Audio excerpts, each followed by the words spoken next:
Я традыцыйна раздрукоўваю нейкую колькасць тэкстаў, якая нам спатрэбіцца на ўзроўні прыкладаў, магчыма, ад якіх я магу крышачку штурхнуцца, а можа быць і вас гэта на нейкія думкі наштурхне. Тыдзень таму хтосьці не чакае гадзіну, заходзіць адразу, што таксама вельмі. Марина или Сергей? Не, Марина не будет. Не будет?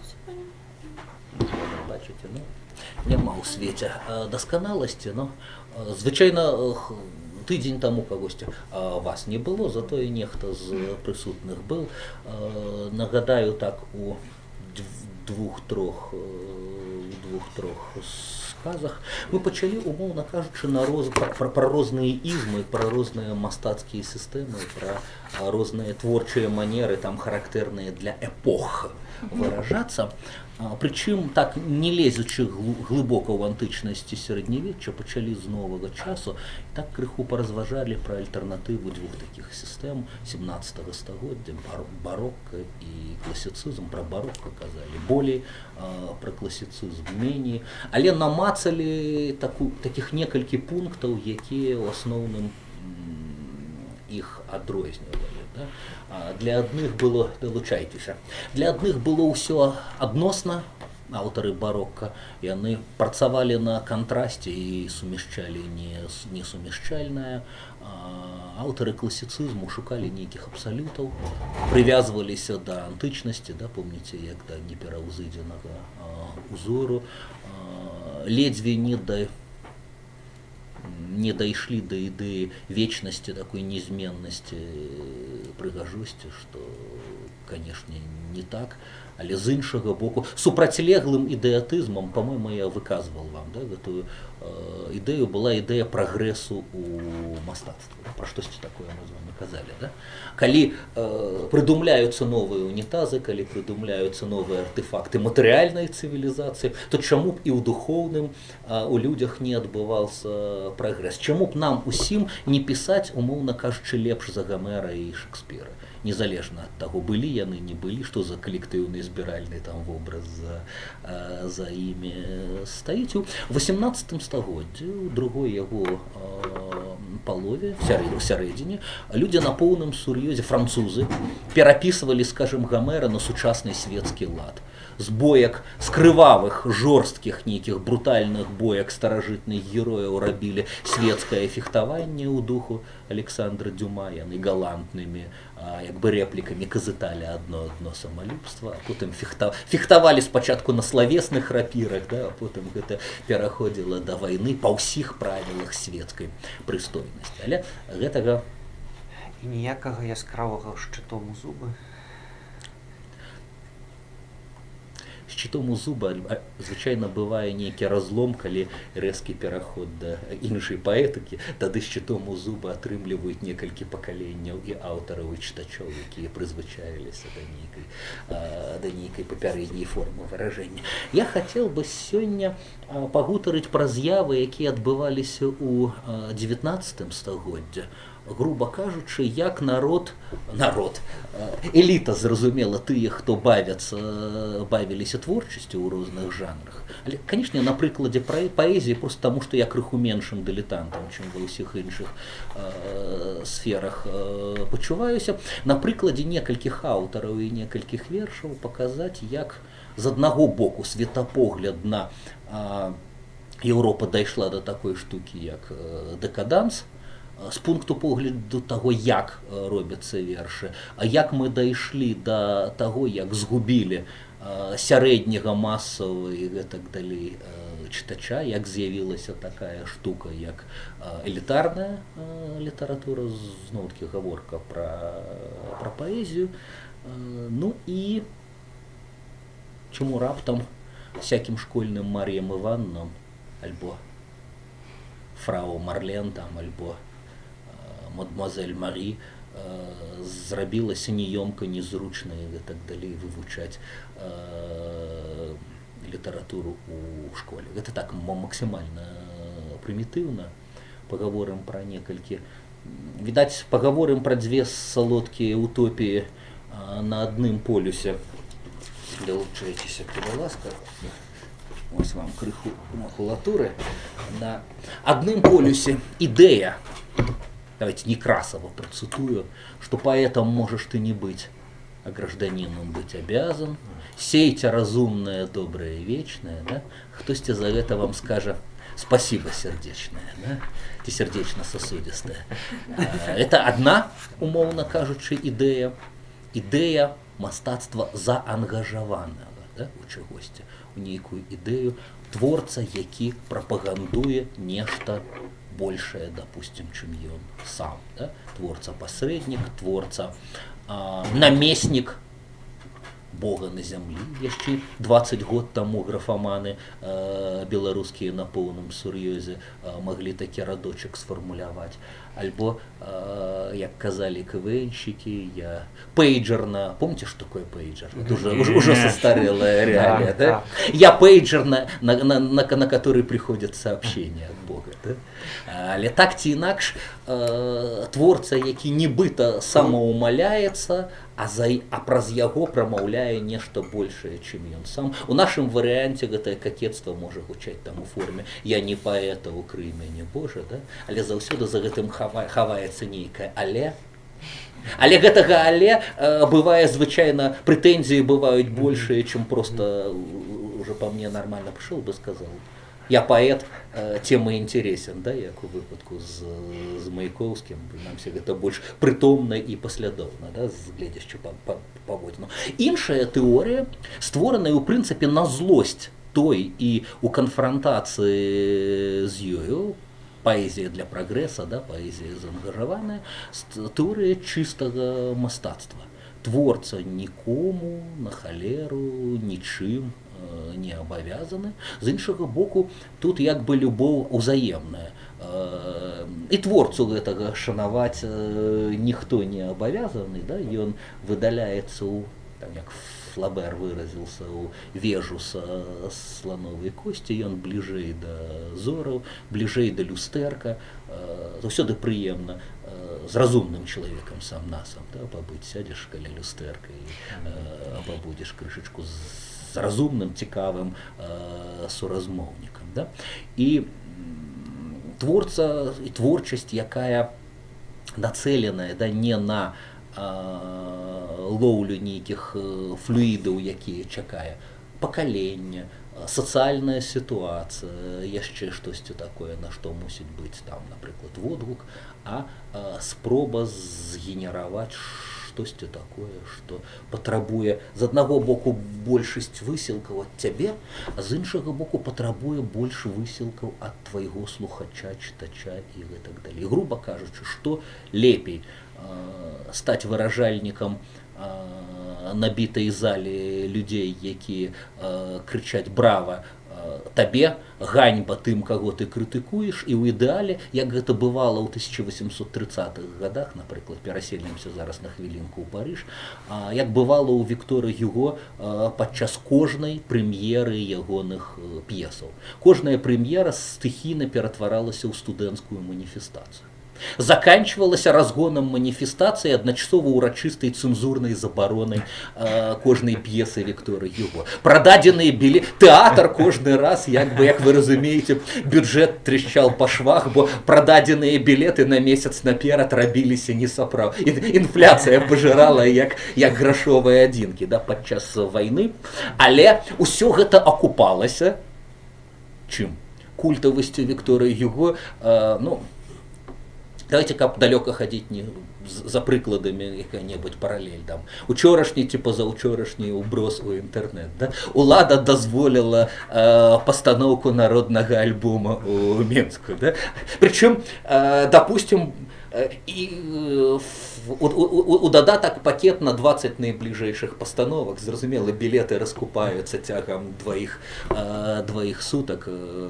потым як бы 19 з 20 прадстаўленняў забараняецца, але тым большы выброс энтузіазму будзе, калі чарговы раз з'явіцца інфармацыя, да, што вот это магчыма там і так далей. Да? Але я так расцікаюся адначасова у 5-6 рэчаў. Давайте паслядоўна. Разам з 19 стагоддзям у Еўропе з'яўляецца мастацкая з'ява, якую называюць романтызмом. Сёння слова, якое імкліва згубіла 80% свайго сэнсу на сёння, але набыло 80% дадатковых сэнсаў. Слова романтызм, романтычны, найчасцей сёння можна сустрэць у слова злучэнне. Да?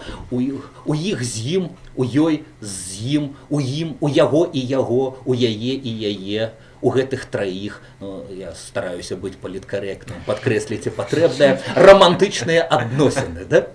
У любым разе романтычная літаратура, романтычная музыка тут ні пры чым. Тое, што засталося, романтызм прадугледжвае выбух эмоцыяў. Да? Усё астатняе нібыта. Прычым выбух эмоцыяў, які адбыўся на фоне таго, што адбывалася з Еўропай, пераважна з Францыі, у 17-18 стагоддзі. На 2 стагоддзя французы ў большай ступені і ўсе еўрапейцы ў меншай трапілі пад уплыў аднаго геніяльнага, вядомага ўсім са школьнай лавы мысляра, я яго згадваў, да? Рэне Дэкарт, яго картэзіанства, рацыяналізм. Усё прыгожае, разумнае, усё разумнае, прыгожа. Найлепшае, што ёсць у чалавеку, гэта ягоны розум. Некалькі дзесяцігоддзяў пазней, у прынцыпе, паралельна з ім, у рэлігіі з'явіўся кірунак думкі сярод католікаў французскіх, кірунак думкі янсеністы, якія чалавечую прыроду прызнаюць чалавека досыць слабой і безвольнай істотай, якая патрабуе, як розум у Дэкарта, чалавек патрабуе нейкай моцнай падпоркі у выглядзе провиданс, провидение, Божая воля, да? Нейкая ратавальная рука нябёсаў, але яна не працуе без самаўсведамлення сваёй марнасці, грэшнасці і патрэбы гэтай рукі, гэтай дапамогі і гэтак далей. Што зрабілі янсеністы? Янсеністы следам, у прынцыпе, абсалютна рацыяналістычна абвесцілі любую некантраляваную эмоцыю згубнай для чалавека. Калі вы разгорнеце любую п'есу французскага класіцыста, найлепш, канешне, Расіна, давайте затрымаемся на хвілінку перад чымсьці, яно абсалютна умапамрачальнае. Увойдзем на старонкі Андрамахи, скажем, Расіна. Андрамаха, нагадваю вам, вы помните збольшага сюжэт гамераўскіх міфаў, да? Андрамаха гэта ўдава, якая засталася ўтрое ад супергероя Гектара, які загінуў, абараняючы горад. Але і ягоны забойца, хутка негеглай смерцю, абсурднай ад стрэлы ў пятку загінуў. А вось сын, малады і крыважэрны сын Ахіла, не загінуў, а разам з Адысеем забраўся ў драўлянага каня і трапіл у сцены Троі, да? Перарэзаў вартавых, адчыніў браму, як вы помніце, і адбылося знішчэнне гораду і народу. Лічаныя ўцеклі з Энеем будаваць сюжэт Энеіды Вергіліўскай, будаваць сваю новую радзіму, з чаго, паводле легендаў, да, далёкія продкі Ромул і Рэм адрадзіліся, стварылі Рым. Рымлянам гэта стварыла культурную сатысфакцыю, абгрунтаванне. Ім уже легчэй было Грэцыю заваёўваць з такімі тэорыямі, правда? Заканамерная нейкая помста культурная здзяйснялася. Ніхто не даказаў пераемнасць паміж тымі траянцамі і гэтымі рымлянамі, зразумела. Але, дарэчы, творца, паэт на службе ідэалогіі. Што такое быць першым рымскім паэтам? За што Вергілій атрымаў усе свае бонусы. Здавалася, проста прыгожую гераічную Энеіду напісаў, але гэтую Энеіду ідэолагі імперскія разбіралі на цытаты з патрэбай даводзіць простым смяротным то і то і то. Чаму, дарэчы, звярніце ўвагу, ва ўсе бакі ўцякаю, абы на сённяшнюю тэму не размаўляць з вами. З чаго з'явіліся усякія Энеіды на выварат і Тарасы на Парнасе? Нібыта бескрыўдныя рэчы. Выводзяць алімпійскіх багоў, помніце, Юнона, тая яшчэ стерва, да? Бахус, той яшчэ п'яніца, нібыта рымскіх багоў алімпійскіх як падобных сабе мужикоў. Дэсакралізацыя імперыі. Десакрализация империи абсолютно наичистейшей воды. Француз Карон такое придумал у 17 стагоддзі. Нават не просто империи. Калі французскія класіцысты рымскую імперію робяць узорам для абсалютызму, то як толькі з'яўляюцца аўтары ў асяроддзі фронды, не зацікаўленыя ў абсалютнай манархіі, якія б скруцілі галаву якому-небудзь Рышэльё ці пазней Мазарыні з яшчэ большай прыемнасцю. Яны высмейваюць тое, што ідэолагі гэтых робяць свае іконы. Таму з'яўляюцца смешныя алімпійскія багі. Таму алімпійскія гамераўскія бітвы з'яўляюцца з таго, што людзі падазрона падобныя на французскіх арыстакратаў сварацца з людзьмі падазрона падобнымі на французскіх буржуа падчас гульні ў кеглі і выбухае, ну, в прынцыпе, тое, што падобнае нам па беларускай літаратуры, сапраўды змяшэнне высокага і нізкага, травістыя, бурлеск, італьянская бурла, да, здаецца бескрыўдны жарт з сацыяльным зубастым падтэкстам гэтага жарту. Да, калі можна смяяцца з Зеўса сёння, то заўтра можна смяяцца з рымскага імператара, а паслязаўтра можна са свайго абсалютнага монарха Людовіка XIV смяяцца. Логіка. Чаму заўсёды, як это сказаць, смех не вельмі добра ўпісваецца падчас розных таталітарных, да, і рэгламентаваных ідэалогій і сістэмаў. Дык вось, вернемся да розуму, да, які пануе. Это я сказал слово «трое» и потягнулась ассоциация, да? Вернемся до бедной Андромахи, якая без мужа, але з маленькім сынам трапляе ў палон. В прынцыпе, яна прыгажуня, лёс было ёй наканавана зрабіцца, ну, безвольнай наложніцай адной з, як там Высоцкий спявал про іншую троянку Кассандру, да, и начал пользоваться ей не как Кассандра, а как простой и ненасытный победитель. Да. Але інцынісцкая ідэалогія, увага, як толькі открывается окенко, и сердце праз плечо розума высовывая свои мацаки, свои щупальца, с человеком пачынае немаведама што адбывацца. Андромаха сядзіць у палоне Піра, ну, ён жа не Апталем, той колішні сын Ахіла, да, ён вырас у царя сваёй дзяржавы. Замест таго, каб распляжыць яе, стрымаць слова, дадзенае прынцэсе, закаханай у яго, прынцэсу, не смейцеся гучна, па дзіўным супадзенні завуць Герміона, але Джоан Роулінг яшчэ няма на свеце. Вось гэтая Герміона мусіць ажаніцца з Пірам. Ён, канечне, пабачыўшы прыгожую палонную Андрамаху, якую павінен был бы ненавідзець паводле розуму і абавязку, картезианскому, да, декартовскому, забывать, и забыл он перед ней смерть обоих сыновей, да, яшчэ одного классика цитуючи.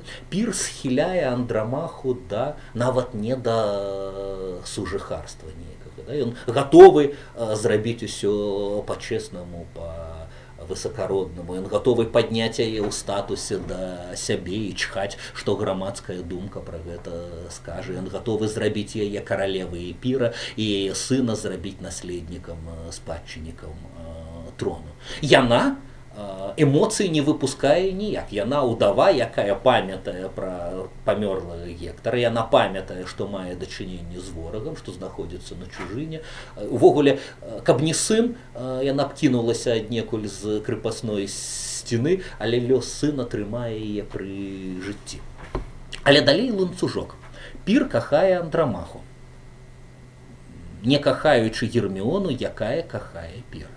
Не кахаючы трэцяга мужчыны і чвёртага ўдзельніка гэтай складанай фігуры, які мусіць таксама розум вядзе Ареста, знаёмага нам па схілаўскай Арыстэі, помните, да? Той самы сын Клетимнестра, які мусіў забіць маму, якая забіла тату, да? І ён на гэтае невыноснае дзіцячае пытанне мусіў адказваць: ты каго больш любіш, тату альбо маму, да? Так вось гэты самы Арест прыехаў з місіяй быць паслом сваёй дзяржавы і найлепшыя стасункі з пірам заключыць. Але зноў-такі эмоцыі паказваюць сваю, выбачайце пысу, ён забывае пра свае абавязкі, ён закохваецца ў Герміону, якая не кахае яго таму, што кахае піра, які не кахае яе таму, што кахае Андрамаху, якая не кахае нікога, бо адзіная адпавядае янсенісцкай канцэпцыі годнага чалавека пра свае абавязкі. Чаму нас вучыць гэтая як бы п'еска? Ну, калі раскручваць далей сюжэт, то пір бедную маму шантажуе смерцю дзіцёнка, бо інакш не можа прымусіць яе выйсці за яго замуж. Яна, уявіце сабе на хвілінку такі выбар, сапраўды нікому не пажадаеш. Увогуле п'еса пра тое, я вам тыдзень таму цытаваў выраз Спіноза: чалавек, які думае, што ён свабодны, падобны да кінутага каменя, які думае, што ён леціць.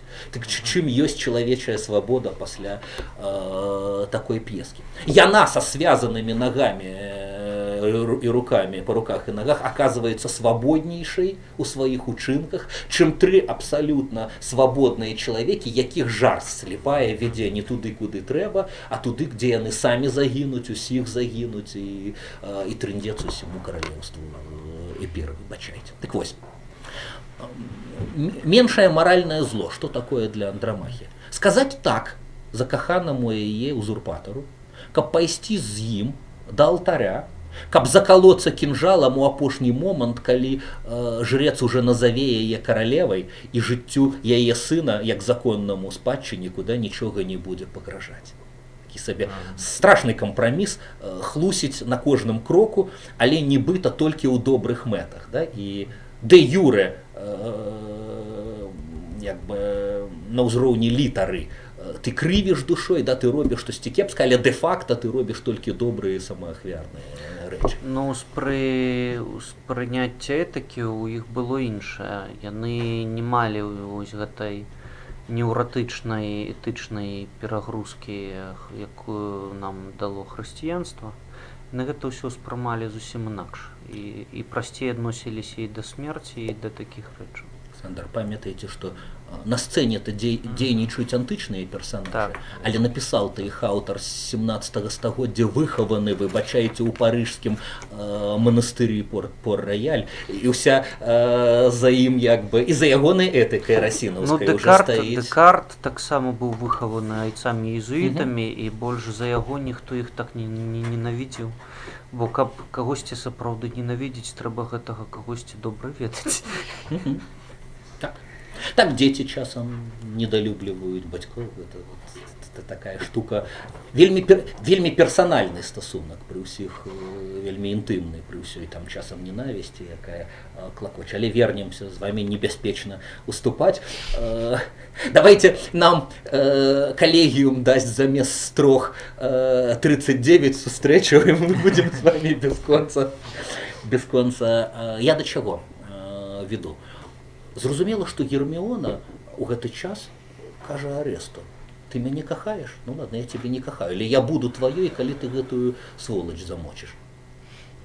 А ён, бедалага такі, небарака, верыць. Верыць закаханай у іншага жанчыне.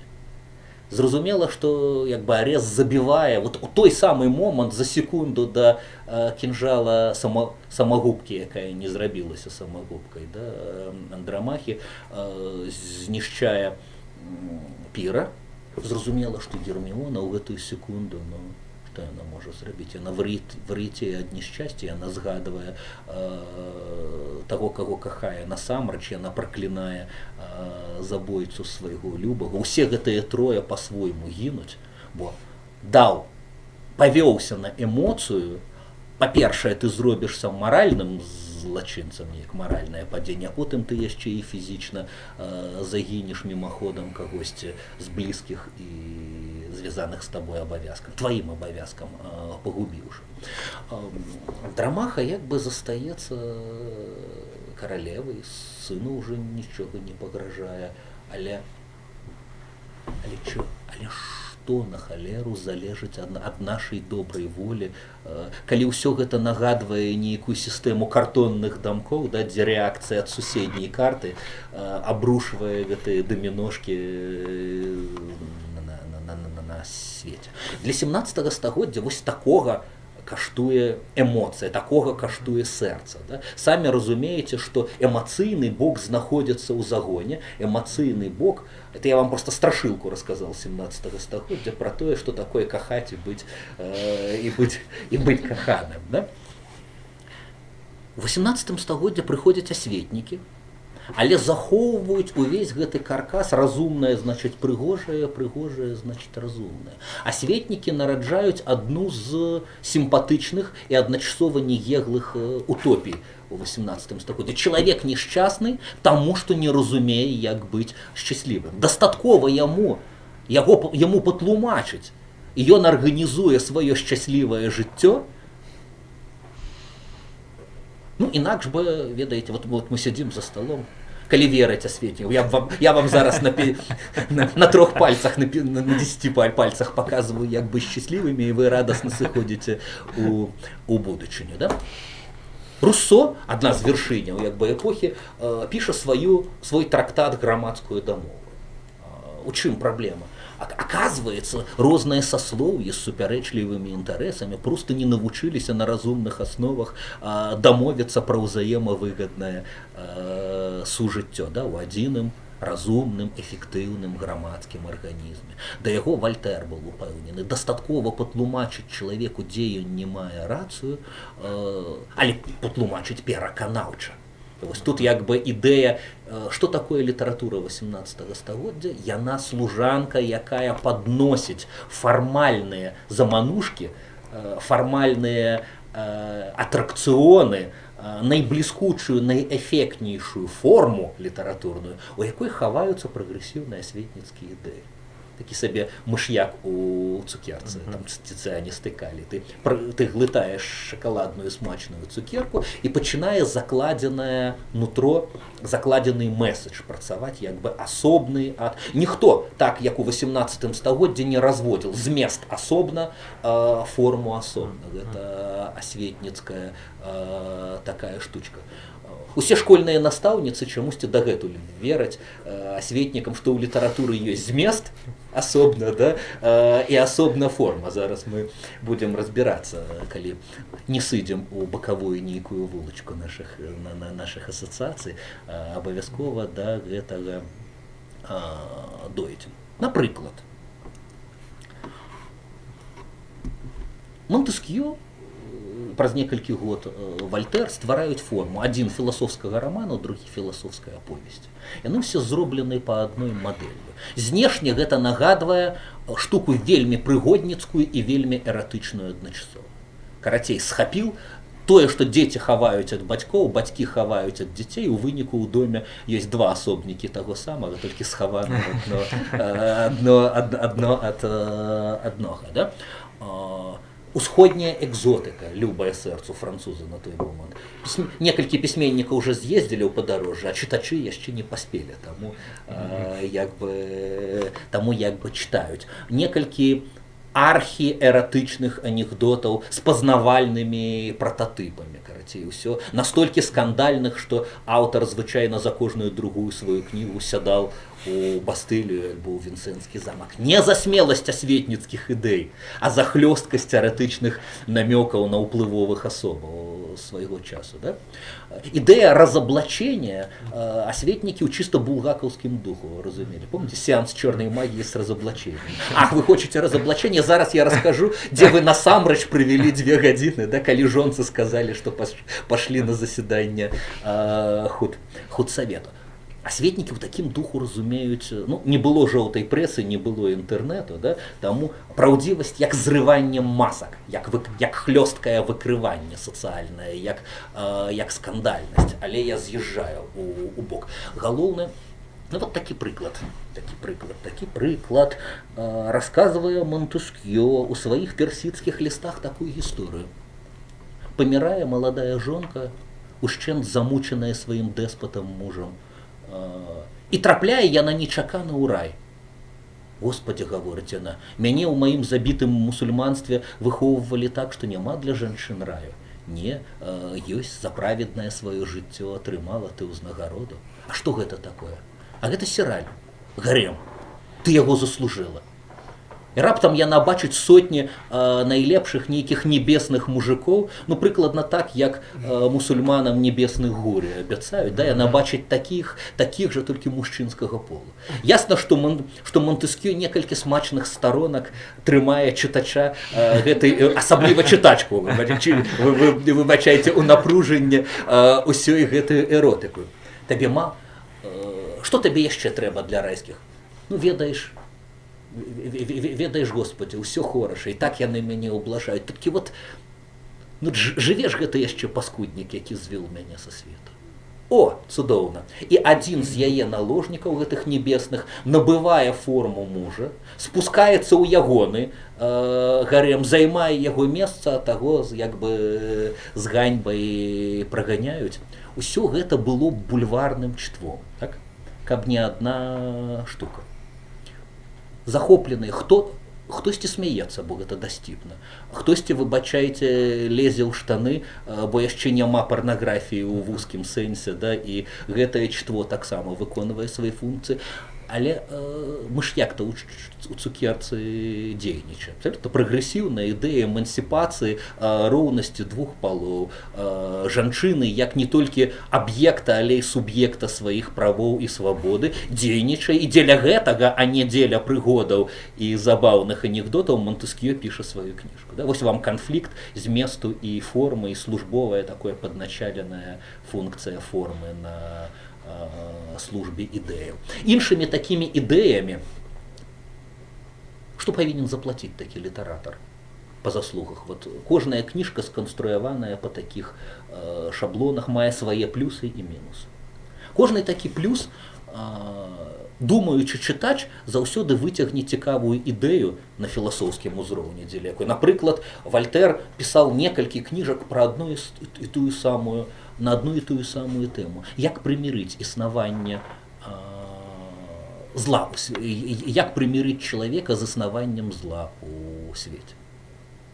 Помните, старая яшчэ з антычна-сярэднявечных штук парадокс. Ён фармальна лагічны парадокс без выйсця, калі не выйдзеш з плоскасці. Бог, калі ёсць у свеце і ёсць у свеце зло, то Бог адно з двух, альбо недобры, альбо не ўсемагутны. Разумееце, да? Логіка жалезная. Каб ён был усемагутны, ён з любові да чалавека знішчыў бы зло, але калі ён не можа, ці не жадае знішчыць зло, значыць ён не ёсць всеблагім, да? Усё добра. Але ў нейкі момант з'яўляецца Готфрід Ляйбніц, які піша як бы сваю тэодыцэю, сваё апраўданне Бога і прымірэнне са злом. Аказваецца, што зло гэта дыялектычны дадатак да добра. Чаго вартае дабро без сваёй супрацьлегласці, да? Як чаго варты верх, паняцце верха, калі няма паняцця нізу, святло без сваёй супрацьлегласці, камічнае і трагічнае, гэта ўсё парныя штукі. А з другога боку, чаго вартая чалавечая свабода, калі ты не маеш альтэрнатывы для выбару? Дагэтуль беларусы кажа анекдот, вельмі любяць амерыканскія грошы за тое, што на іх розныя прэзідэнты, да, намаляваныя. Адам і Ева ў райскім садзе. Усе разумеючы, усё ведаючы загадзя Божанька, калі гаворыць, усе плады ешце, да, не ешце плод з дрэва пазнання добра і зла. Ну што, ён наперад не ведае, чым гэта скончыцца? Да зразумела ведае, бо гэта у паняцце ўсеведнага Бога ўкладаецца. Але чаго варты Адам і Ева як людзі ў райскім садзе без магчымасці дзейнічаць па вольным выбары на альтэрнатыўнай аснове? Да? Яны могуць выканаць, а могуць не выканаць. З гэтага моманту яны пачынаюцца як людзі, а не з таго, як яны бегаюць як авечкі, як птушкі, і смачныя плады пажыраюць. Да? Ну, але пра гэта процьма літаратуры, пра гэта Мілтан сваю паэму «Страчаны рай» напісаў там і так далей. Я да чаго? Помніце гэтую фразачку, якую Булгакаў жыўцом у даслоўным перакладзе ставіць да майстра і Маргарыты эпіграфам. Калі Фауст першы раз бачыць Мефістофеля, да, і пытаецца, хто ты такі, ён гаворыць, да, частка сілы той ліхой дабро з'яўляецца, там, ці ствараецца з якой. Я частка той сілы даслоўна, якая вечна хоча зла і вечна творыць дабро. Вось яно лейбніцаўскае разуменне, як бы. І Вальтэр напісаў пра гэта некалькі аповесцяў. Спачатку аповесць за дзіх, герой увесь час ходзіць і на дабро атрымлівае злое, не можа разумець, што ж гэта такое, пакуль не сустракаецца з дзіўным пустэльнікам, з якім ён падарожнічае. Наведваюць яны дом добрай жанчыны. Яна іх прымае па-каралеўску, хоць бедная, апошняя ім аддае, а ён за гэта кажа: а давай твой маленькі сынок нас праводзіць. Добра вядзе, ён хапае гэтага сынка і топіць яго проста. Вот просто з мастка, з галавой і топіць. Гэта маме адплаціў, да, за гасціннасць. У другі дом яны наведваюць, дзе таксама чалавек не самы заможны, добра іх прыняў, а ён за гэта сыходзячы падпальвае яго дом, ўсё палае, яны сыходзяць. Самотнік страшна задаволены сабою, за дзік думае, але што? А як? А якая логіка? Дзе дабро? Добрыя хрысціяне. Не, тут ён, а тут як бы самотнік гэты скідвае, выяўляецца анёлам і зрадам, які пархае, як бы лунае над зямлёй і кажа: усё зло, з якім мы сутыкаемся, гэта альбо выпрабаванне на дарозе да добра, альбо пакаранне там за збочванне з дарогі добра, альбо намёк на добро, якое чакае цябе, там гэтак далей. І прыклады. Сынуля, якога б я не патапіў, праз год забіў бы сваю маці, а праз год забіў бы цябе. Давай адматаем, хочаш гэты сцэнар, калі ласка. Чалавек, якога толькі што спаліў дом, хочаш затрымаемся, паглядзім. Вот зараз ён будзе корпацца ў залеі, знойдзе вялікі клад, які зменіць радыкальна ўсё ягонае жыццё і гэтак далей. Разумееце, куды вядзе, да, гэты анёл? Тут вот ён, тут наш галоўны наіўны герой такі наіўны інтэлектуал, крок па кроку, праз разбітыя гузакі, ён спасцігае мудрасць, ён развівае рот і кажа: але ж я ўсё-таки хацеў бы, і тут шматкроп'е ўсё вісіць, фінал адкрыты, анёл палецел і не даслухаў. Вальтэр відавочна не дадумаў сваю думку дадумаць дапамог тэктанічныя з'явы еўрапейскія. Праз пару гадоў адбываецца лісабонскі землетрус, дзе шасцізначная колькасць ні ў чым не павінных людзей цягам некалькіх хвілін гіне. Вальтэр знаходзіцца не такой страшны, ён не ў Партугаліі, але у прынцыпе зблізку як еўрапеец заходні, да, назірае гэтае няшчасце. А вось гэтае зло каму патрэбнае, якому дабру яно служыць, да, пытаецца Вальтэр і пераасэнсоўвае рэдкі выпадак. Я так мала ведаю пісьменнікаў, які, напрыклад, напісалі бестселлер. Прайшло некалькі гадоў, і жыццё паказвае, што не меў ты рацыю. І вось ты робіш новую кніжку, дзе ўсім сваім чытачам гаворыць: ведаеш, чытач, і мінулы раз я аблажаўся. Успрымаю вось гэты твор як працу над памылкамі, я другую спробу, я занава думаю гэтую ідэю. І Вальтэр піша, асветнікі маглі сабе дазволіць такія штукі, ён піша свайго кандіда знакамітага, альбо аптымізм, дзе уже адпрэчвае гэтую тэорыю устаноўленай гармоніі, да, зло, якое служыць нейкаму дабру. Там ён выводзіць славутага філосафа, якога завуць Панглос, той усе веда, па пану усё, да, глос, нейкая веда, які зацвердзіў адну тупую думку, мы яе ведаем, усё да лепшага ў гэтым найлепшых са света. Да? Але свет падкідвае кожны раз нейкія яму падлянкі. Яго то б'юць, то сваякоў ягоных забіваюць, то выганяюць, то ён памірае з голаду, то ў яго там кавалак цела адрэжуць. Карацей, страшна ён пакутае, гэты панглос, але на ўсе аргументы кажа: я ж філосаф, а філосаф не мяняе свае думкі. Да? З іншага боку з'яўляецца іншы супрацьлеглы такі падыход, філосаф Мартэн, які таксама незалежна ад таго, што адбываецца навокал, гаворыць, усё у гэтым свеце гара лайна, і чалавек лайно на гэтым лайне, нічога гэты свет не варты. Ну, абодва яны, як вы разумееце, як крайнасці аднолькава нееглыя, аднолькава высмейваюцца нашым асветнікам, а пасля доўгага свайго жыцця як бы кандыд прыходзіць, ён сутыкаецца з кітайскім нейкім мудрым усходнім садоўнікам, які вучыць яго адной простенькай фразай «cultiver notre jardin», да? Трэба апрацоўваць наш сад. І на ўсе аргументы кандыд наперад гаворыць: так, вы абсалютна маеце рацыю, па-першае, але па-другое, я таксама ведаю, што трэба апрацоўваць наш сад. Да? На момант 18 стагоддзя Вальтэр адказвае, ну, гэта як са шклянкай для аптыміста, і яна напалавіну, у залежнасці ад нашага стаўлення, яна альбо напалову поўная, альбо напалову пустая. Да? У залежнасці ад нашага стаўлення чалавек можа зрабіць альбо не больш ад магчымага, альбо не менш ад таго, што ён можа ў свеце. Да? І калі кожны у пераносным, зразумела, сэнсе будзе апрацоўваць наш сад, так лёгка. Да? Вот здавалася, я вам зараз следам за Вальтэрам патлумачыў, і мы радасныя разышліся па свеце рабіць дабро. Будьце дзівіцца, асветнікі 18 стагоддзя вераць у гэтую штуку. Дастаткова увесь свет памяняць на асновах розуму і нейкіх нескладаных тэзісаў, універсальных тэзісаў, якімі чалавек карыстаўся б у гэтай сітуацыі. Тэзісы вельмі добрыя. Тэзісы пра міралюбства і антываеннасць. Тэзісы пра не хіліць занадта галавы перад рэлігійным фанатызмам, пра верацярпімасць, пра я з вамі не згодны, помніце, прыпісваюць Вальтэру, але я жыццё аддам, каб вы маглі выразіць сваю думку.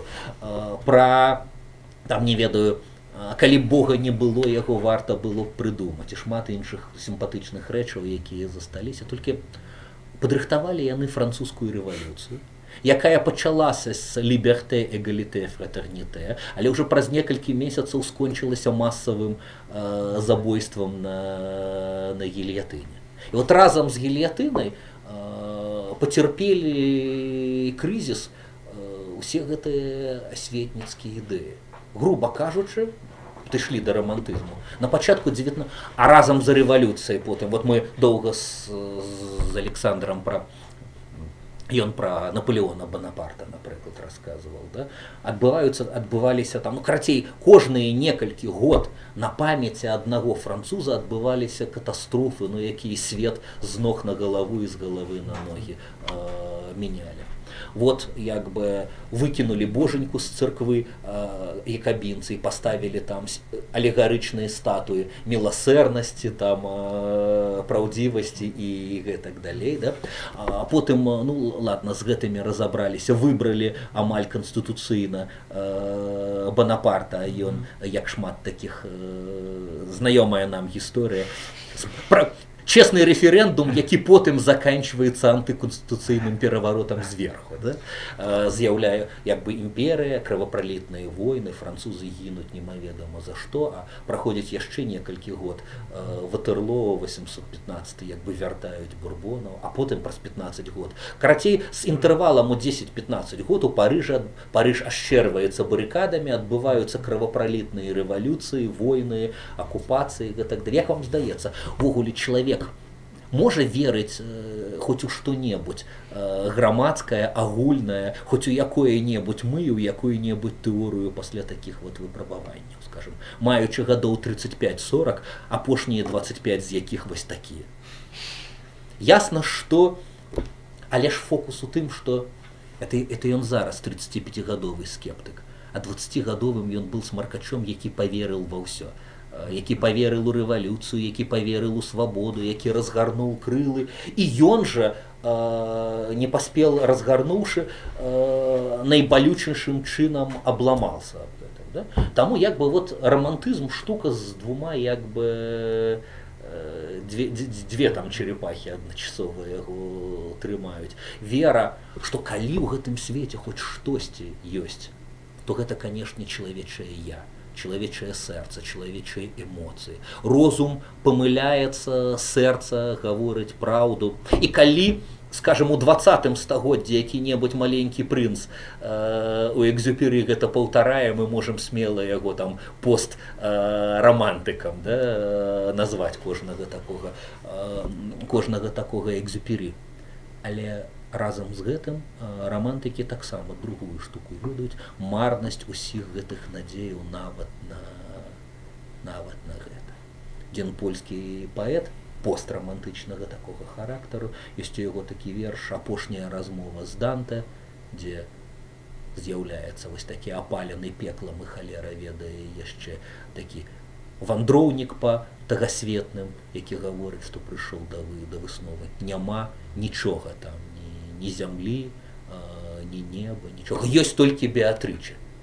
І яе няма перадусім. Як бы вось такая, разумееце, да, логіку? Вот так прыкладна романтызм з яго каштоўнасцю.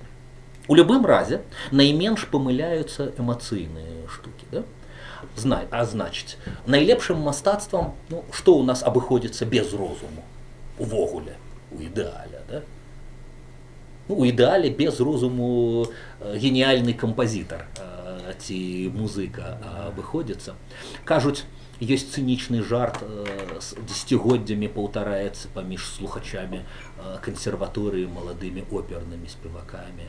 Галава сапраўднага творцы павінна быць пустая, пусты мозг стварае большую тэрыторыю для рэзананса гуку, да? Ведаеце вы такое? Уже знаю. Але не такія яны ўсе простыя. Ідэальнае, самым крэатыўным, самым творчым у чалавеку ёсць іррацыянальнае. Сон, казка, фальклор. Ну, карацей, 19 стагоддзе чарговы раз робіць рух ківача, маятніка да супрацьлеглага полюсу. Карацей, розум разам з усімі гэтымі свабодамі і роўнасцямі аказаўся вінаватым перад людзьмі за папярэднія ілюзіі і за балючае расчараванне, да, у гэтым. А значыць, зробім усё не так, як бацькі. Як разважалі бацькі-асветнікі, рацыяналісты. Монтэск'ё ўжо згаданы. Дазвольце, я яго самазакаханую гэтую фразу паўтару. Каб я мог выбіраць паміж інтарэсамі сваімі і сваёй сям'і, пры ўсім маім эгоізме я, канешне, выберу любых сямейнікаў. Але каб я мог выбіраць паміж інтарэсамі маёй сям'і і ўсяго народу, я люблю сваіх сямейнікаў, але я ахвярую імі дзеля інтарэсаў свайго народу. Але каб мне было дадзена выбіраць паміж маім любым народам і інтарэсамі ўсяго чалавецтва, даруе любая Францыя, да? Інакш кажучы, вот такое рацыянальнае светапогляд, ён касмапалітычны, ён універсальны, асветнікі, чаму яны раптам зрабіліся папулярныя ва ўсім свеце, і ўсе, хто больш-менш цяміў па-французску, яны стараліся і пісаць так, каб іх лёгка было перакладаць. Тое, што дзейнічае ў іхных кніжках, яны за словамі, а не ў слове. У прынцыпе, можна Google Translator-ам. Вот толькі пачуццё гумару вельмі тонкае, таму стылістычна ўсё-такі папрацаваць давядзецца, да, з імі. Яны стваралі універсаліі. Адной з такіх універсалій была тая самая антычнасць, як вечны ідэал прыгажосці. Чым хорошая антычнасць? Тым, што і горды внук славян, і фіны ныне і дзікі тунгус, усіх іх секлі паролі розгамі у тых самых гімназіях і ліцэях, як Вальтер, як Расін узял і пра Андрамаху напісаў. Да? І ўсе на той момант, уся Еўропа ведае, хто такая Андрамаха, Пір, Арест і Герміона. Да? Антычнасць выконвае функцыю універсальнага кода які ёсць ва ўсіх, да, і паўсюль. Другой таким універсальным ходам ёсць, ну, юдэа-хрысціянская, это самае абсалюты стары і новы тастаменты, да, Біблія. Таксама біблейскія сюжэты зразумелыя кожнаму, калі ты у сярэдзіне хрысціянскай там цывілізацыі ў Амерыцы, у Еўропе, у частцы Афрыкі. З азіатамі уже не спрацоўвае. Да? Што робяць романтыкі на канфрантацыі з гэтым? Deutschland, über alles формулююць немцы, да? Францыя для французаў гавораць іх равеснікі у Францыі. Ніякага нацызму, вы разумееце, Германія перадусім гавораць немцы у момант, будучы акупаваныя Наполеонам, да, змагаючыся за незалежнасць сваёй краіны, яны гэта гавораць. Але глядзіце, што адбываецца адначасова. Браты Грым, якіх мы традыцыйна з дзяцінства ведаем пісьменнікамі, а яны фалькларысты, да, нестомныя, ездзяць па розных княствах нямецкіх і запісваюць сюжэты казак. На гэтым будуецца нямецкі романтызм. Такая ж пара паэтаў Брентана і Арнем ездзяць і запісваюць нямецкія таксама балады і песні. І з'яўляецца культавая кніжка «Чароўны рог хлопчыка», з якога новая, ну, ніякага Гайна, ніякіх іншых вялікіх паэтаў не вырасла без такой падпоркі. Паралельна сэр Вальтер Скотт, які яшчэ не сэр ніякі, на сваёй каняшцы ездзіць па англа-шатландскай мяжы і запісвае там сюжэты сваіх будучых паэмаў і раманаў. Французы ездзяць там на поўнач, ездзяць да нарманаў, запісваюць свае сюжэты. Трэба працягваць. Філаматы і філарэты, нармальныя, не сапсаваныя мужыцтвам польскамоўныя хлопчыкі і дзяўчынкі раптам выяўляюцца беларусаманамі і літуаманамі, да, запісваюць народныя сюжэты, часам нашмат прасцей ім, яны па-польску выхаваныя, ім прасцей сфармуляваць. Да, але чамусьці Тамаш Зангаты ці Ян Чычот, а некаторыя гавораць, што і Міцкевіч да пэўнай ступені, хоць гэта ўсё легендарнае не даказана, да? Вот лезуць у гэтыя літоўска-беларускія пасткі, а таму ты самыя агульнарамантычныя законы працуюць. Цікавае можа быць толькі тваё. Калі цябе цікавіць тваё, то ты з гэтым і ўсяму свету цікавы. Інакш кажучы, свет табе адкрываецца толькі праз нацыянальныя дзверы, праз твой нацыянальны геній, праз твой нацыянальны дух. Таму як бы, а за гэта часам не страшна бачыць і ў Кутузцы, дзесьці ў Вільні пасядзець бернардзінскай, да? А некаторых і на іншы кантынент, а некаторых і ў Сібіры пагнаілі за гэтыя штукі, калі ўжо пра нашых, да, землякоў 830-е гады казаць. Далей, гэта што датычыць нацыянальнага. Яшчэ адзін як бы паварот, што датычыць рацыянальнага. Ну, само сабой, рэлігія ўваходзіць у моду. Больш за тое, рэлігія абмежаваная дагматамі і не абмежаваная. Калі мы будзем чытаць дзеды Міцкевіча, мы знойдзем выбухова небяспечныя сумесі кананічных і некананічных, да, хрысціянства і язычніцтва. Мы знойдзем уніяцкі святар будзе кіраваць цалкам паганскімі рытуаламі на могілках, і ўсё гэта будзе сябраваць між сабой, і ўсё гэта будзе неяк у адзінстве дзейнічаць. Але давайте найцікавейшае. Найцікавейшыя рэчы рамантыкам прыходзяць у сне. Ёсць такая легенда пра паэта Колдрыджа ангельскага. Кажуць, ён цярпеў неўралгічныя болі і таму прымаў пігулкі, прымаў нейкія таблеткі з пабочным наркатычным эфектам.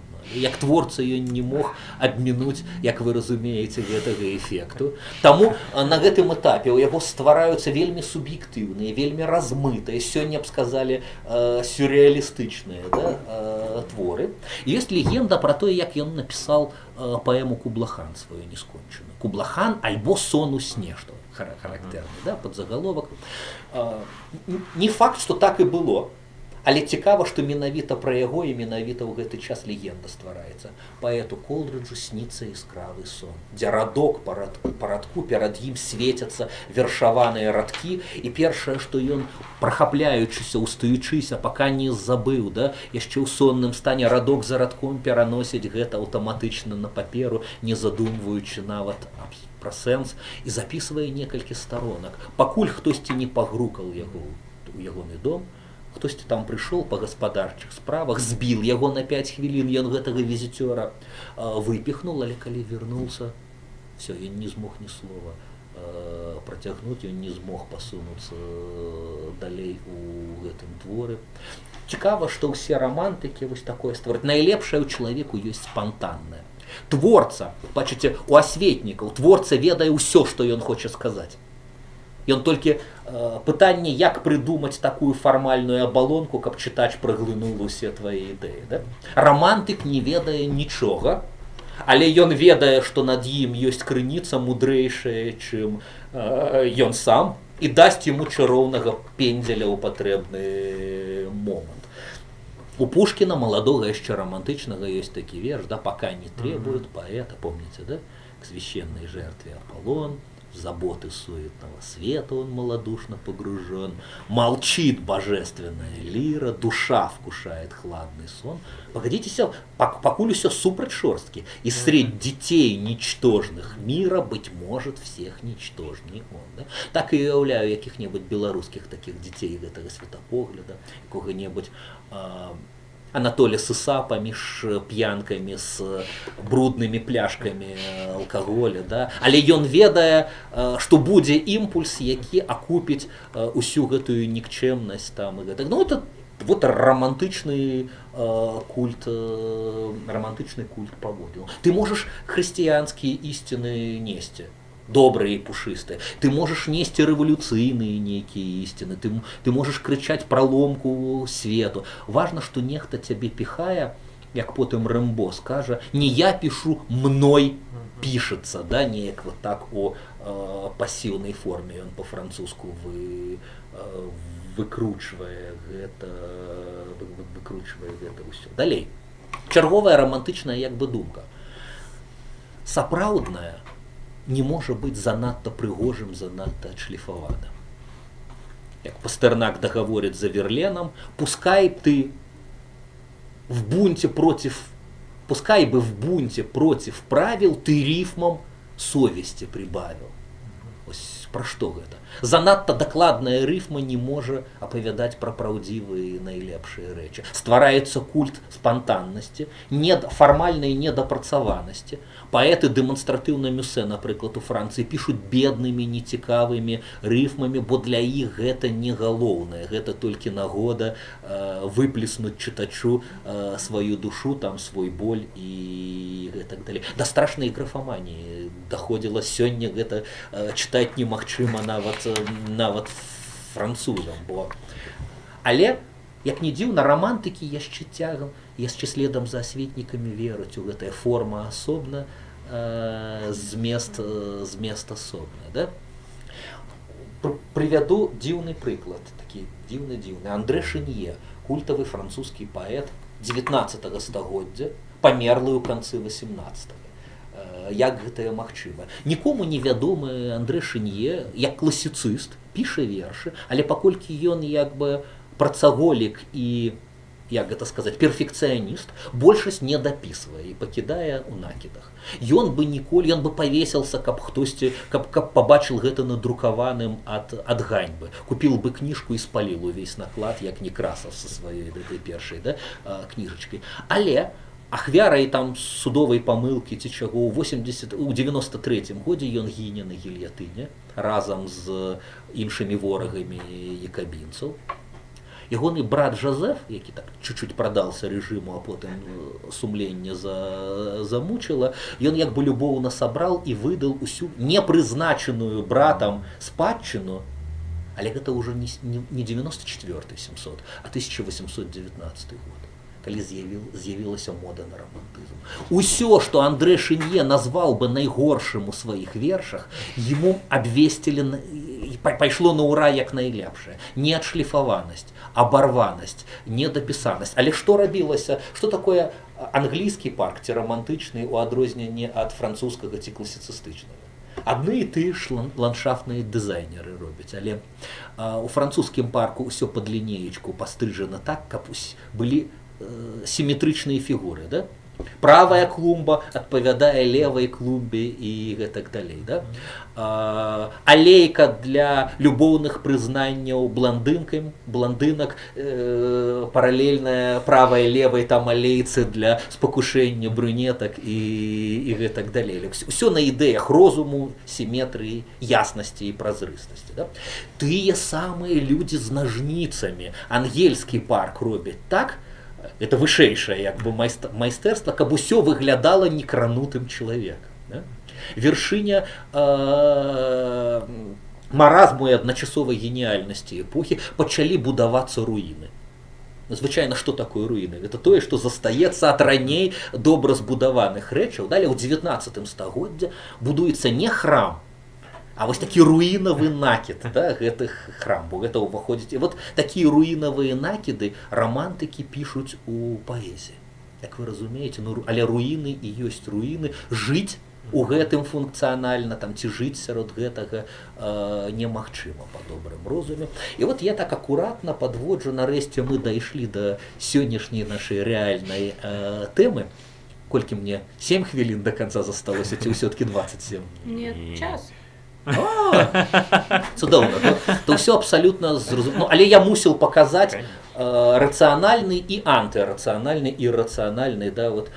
Тое, пра што мы зараз пагаворым, гэта спроба сінтэза першага і другога на сваім, канешне, вельмі складаным узроўні.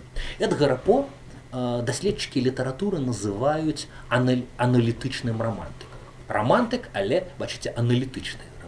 Што гэта значыць? Ён спрабуе прымірыць рамантычную карціну света з свядомай, мэтаскіраванай і алгарытмічнай нейкай дзейнасцю. Да? Да Эдгара По свядома творчасцю займаліся класікі. Буало хадзіў, помніце, і фармуляваў у сваім паэтычным мастацтве правілы. Хороший аўтар ведае правілы і выконвае. Кепскі аўтар альбо не ведае правілаў, альбо ведае і не выконвае, неважна. Неведанне адказнасці не вызваляе ад адказнасці. Да? Кепскі аўтар.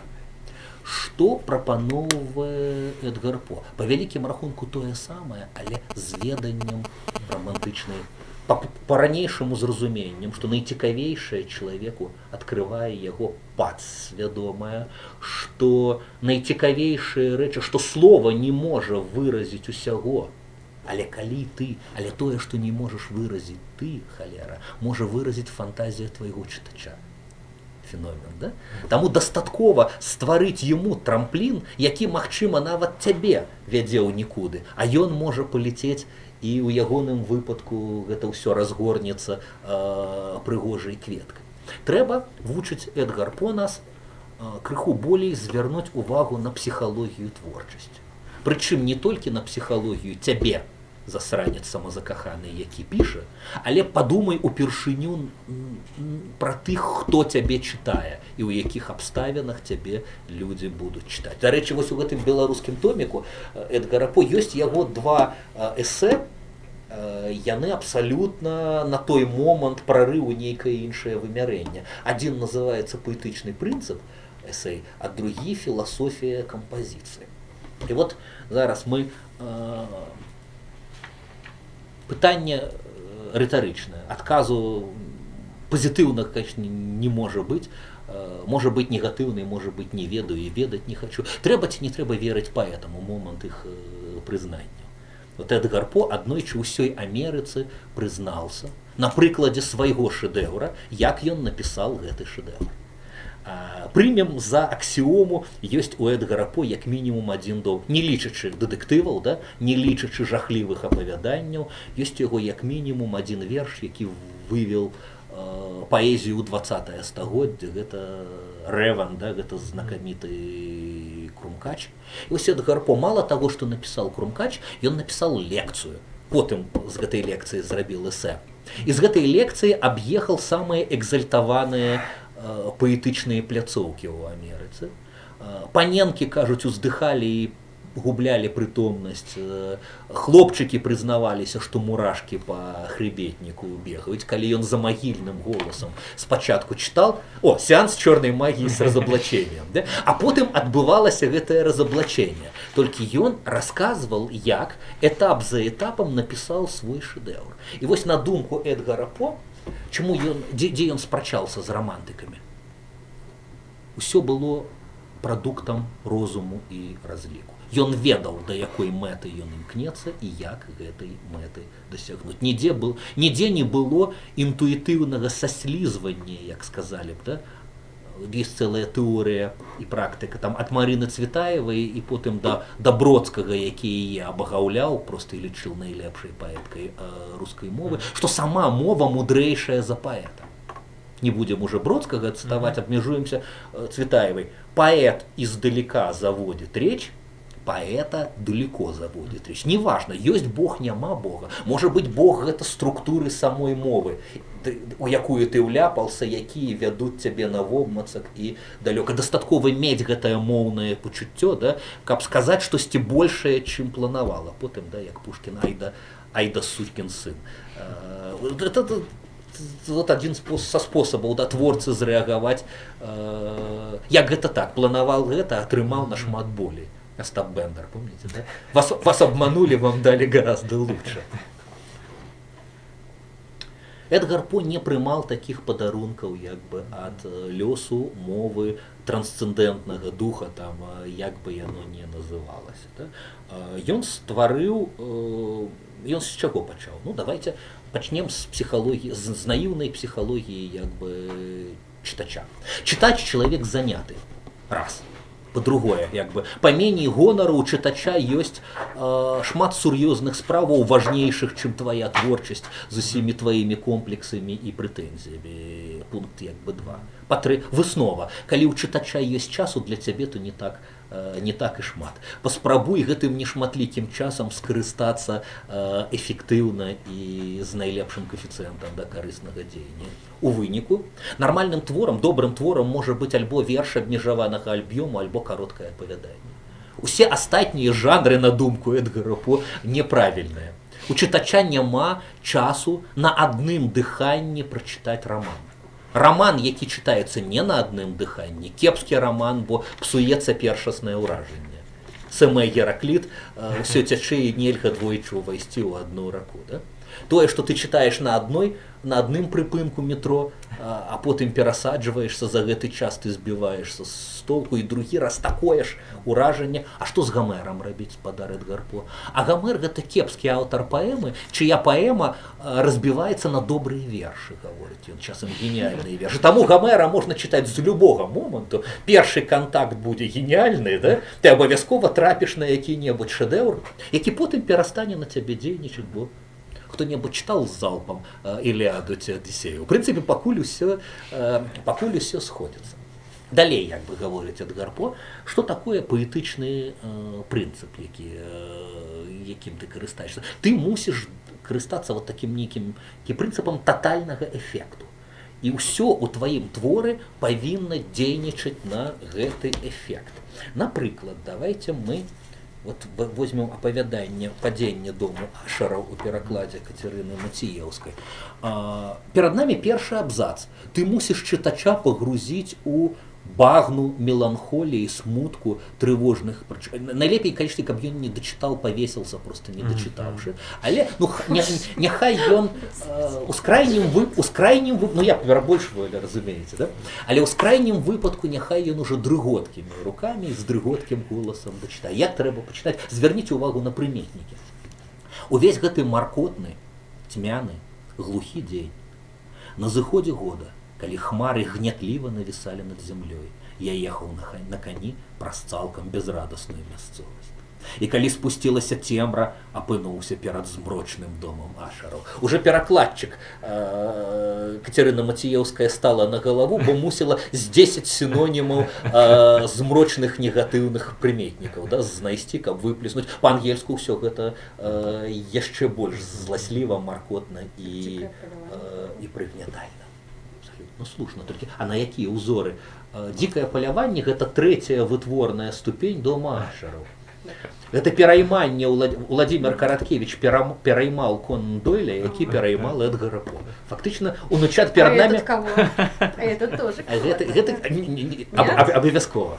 Усе кагосьці пераймаюць. Пытанне, хто першы да ноу-хау паказаў. Але дзікае паляванне унучатая пляменніца англасаксонскай вось гэтай традыцыі змрочных дэтэктыўных там і з аднаго, адзінае, што Караткевіч абедзве гэтыя традыцыі у адным тэксце стасторонкавым сінтэзаваў. Ён класічны дэтэктыў паяднаў з класічнай жахалкай. І тое, і другое у папярэднікаў Ангель гэтыя хлопцы падзялялі, звычайна, ты дэтэктыў пішаш пад такім соусам, А это был ужастик? Это был ужастик.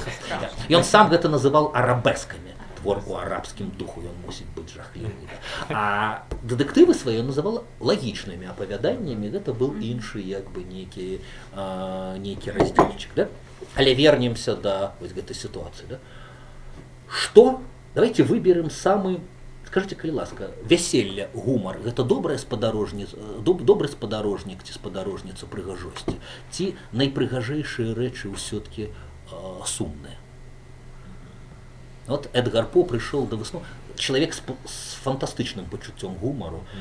Некаторыя апавяданні рагочыш ад пачатку да канца. Ён лічыў гумар досыць прымітыўным, досыць, як бы гэта сказаць, вульгарнай аздобай прыгажосці. Сапраўднай каралевай прыгажосці ёсць меланхолія, а это значит прыгажосць памножаная на нешчасце. Эдгар По як бы выдае чытачу ці маладому аўтару. Школа маладых літаратаў, да? Выдае рэцэпт. Смерць прыгожай жанчыны найпаэтычнейшы аб'ект, найпаэтычнейшая тэма ў свеце. Трэба хуценька захвораць на сухоту. Калі ласка, конечно. Зразумейце правільна аўтар. Ён не заклікае да масавага забойства жанчын, ён просто аналітык які-небудзь, там фрейдысці, халера яго ведае хто, зараз бы, канечне, пацёр рукі і пашукаў бы нейкія біяграфічныя... Я потом и посмотрела на его лицо.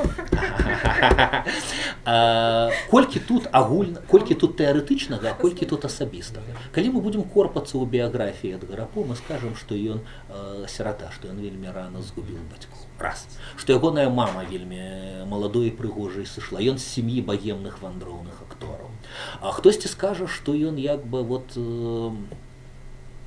што не абышлося без трагічнага кахання на смерць памножаная, безумоўна, не абышлося.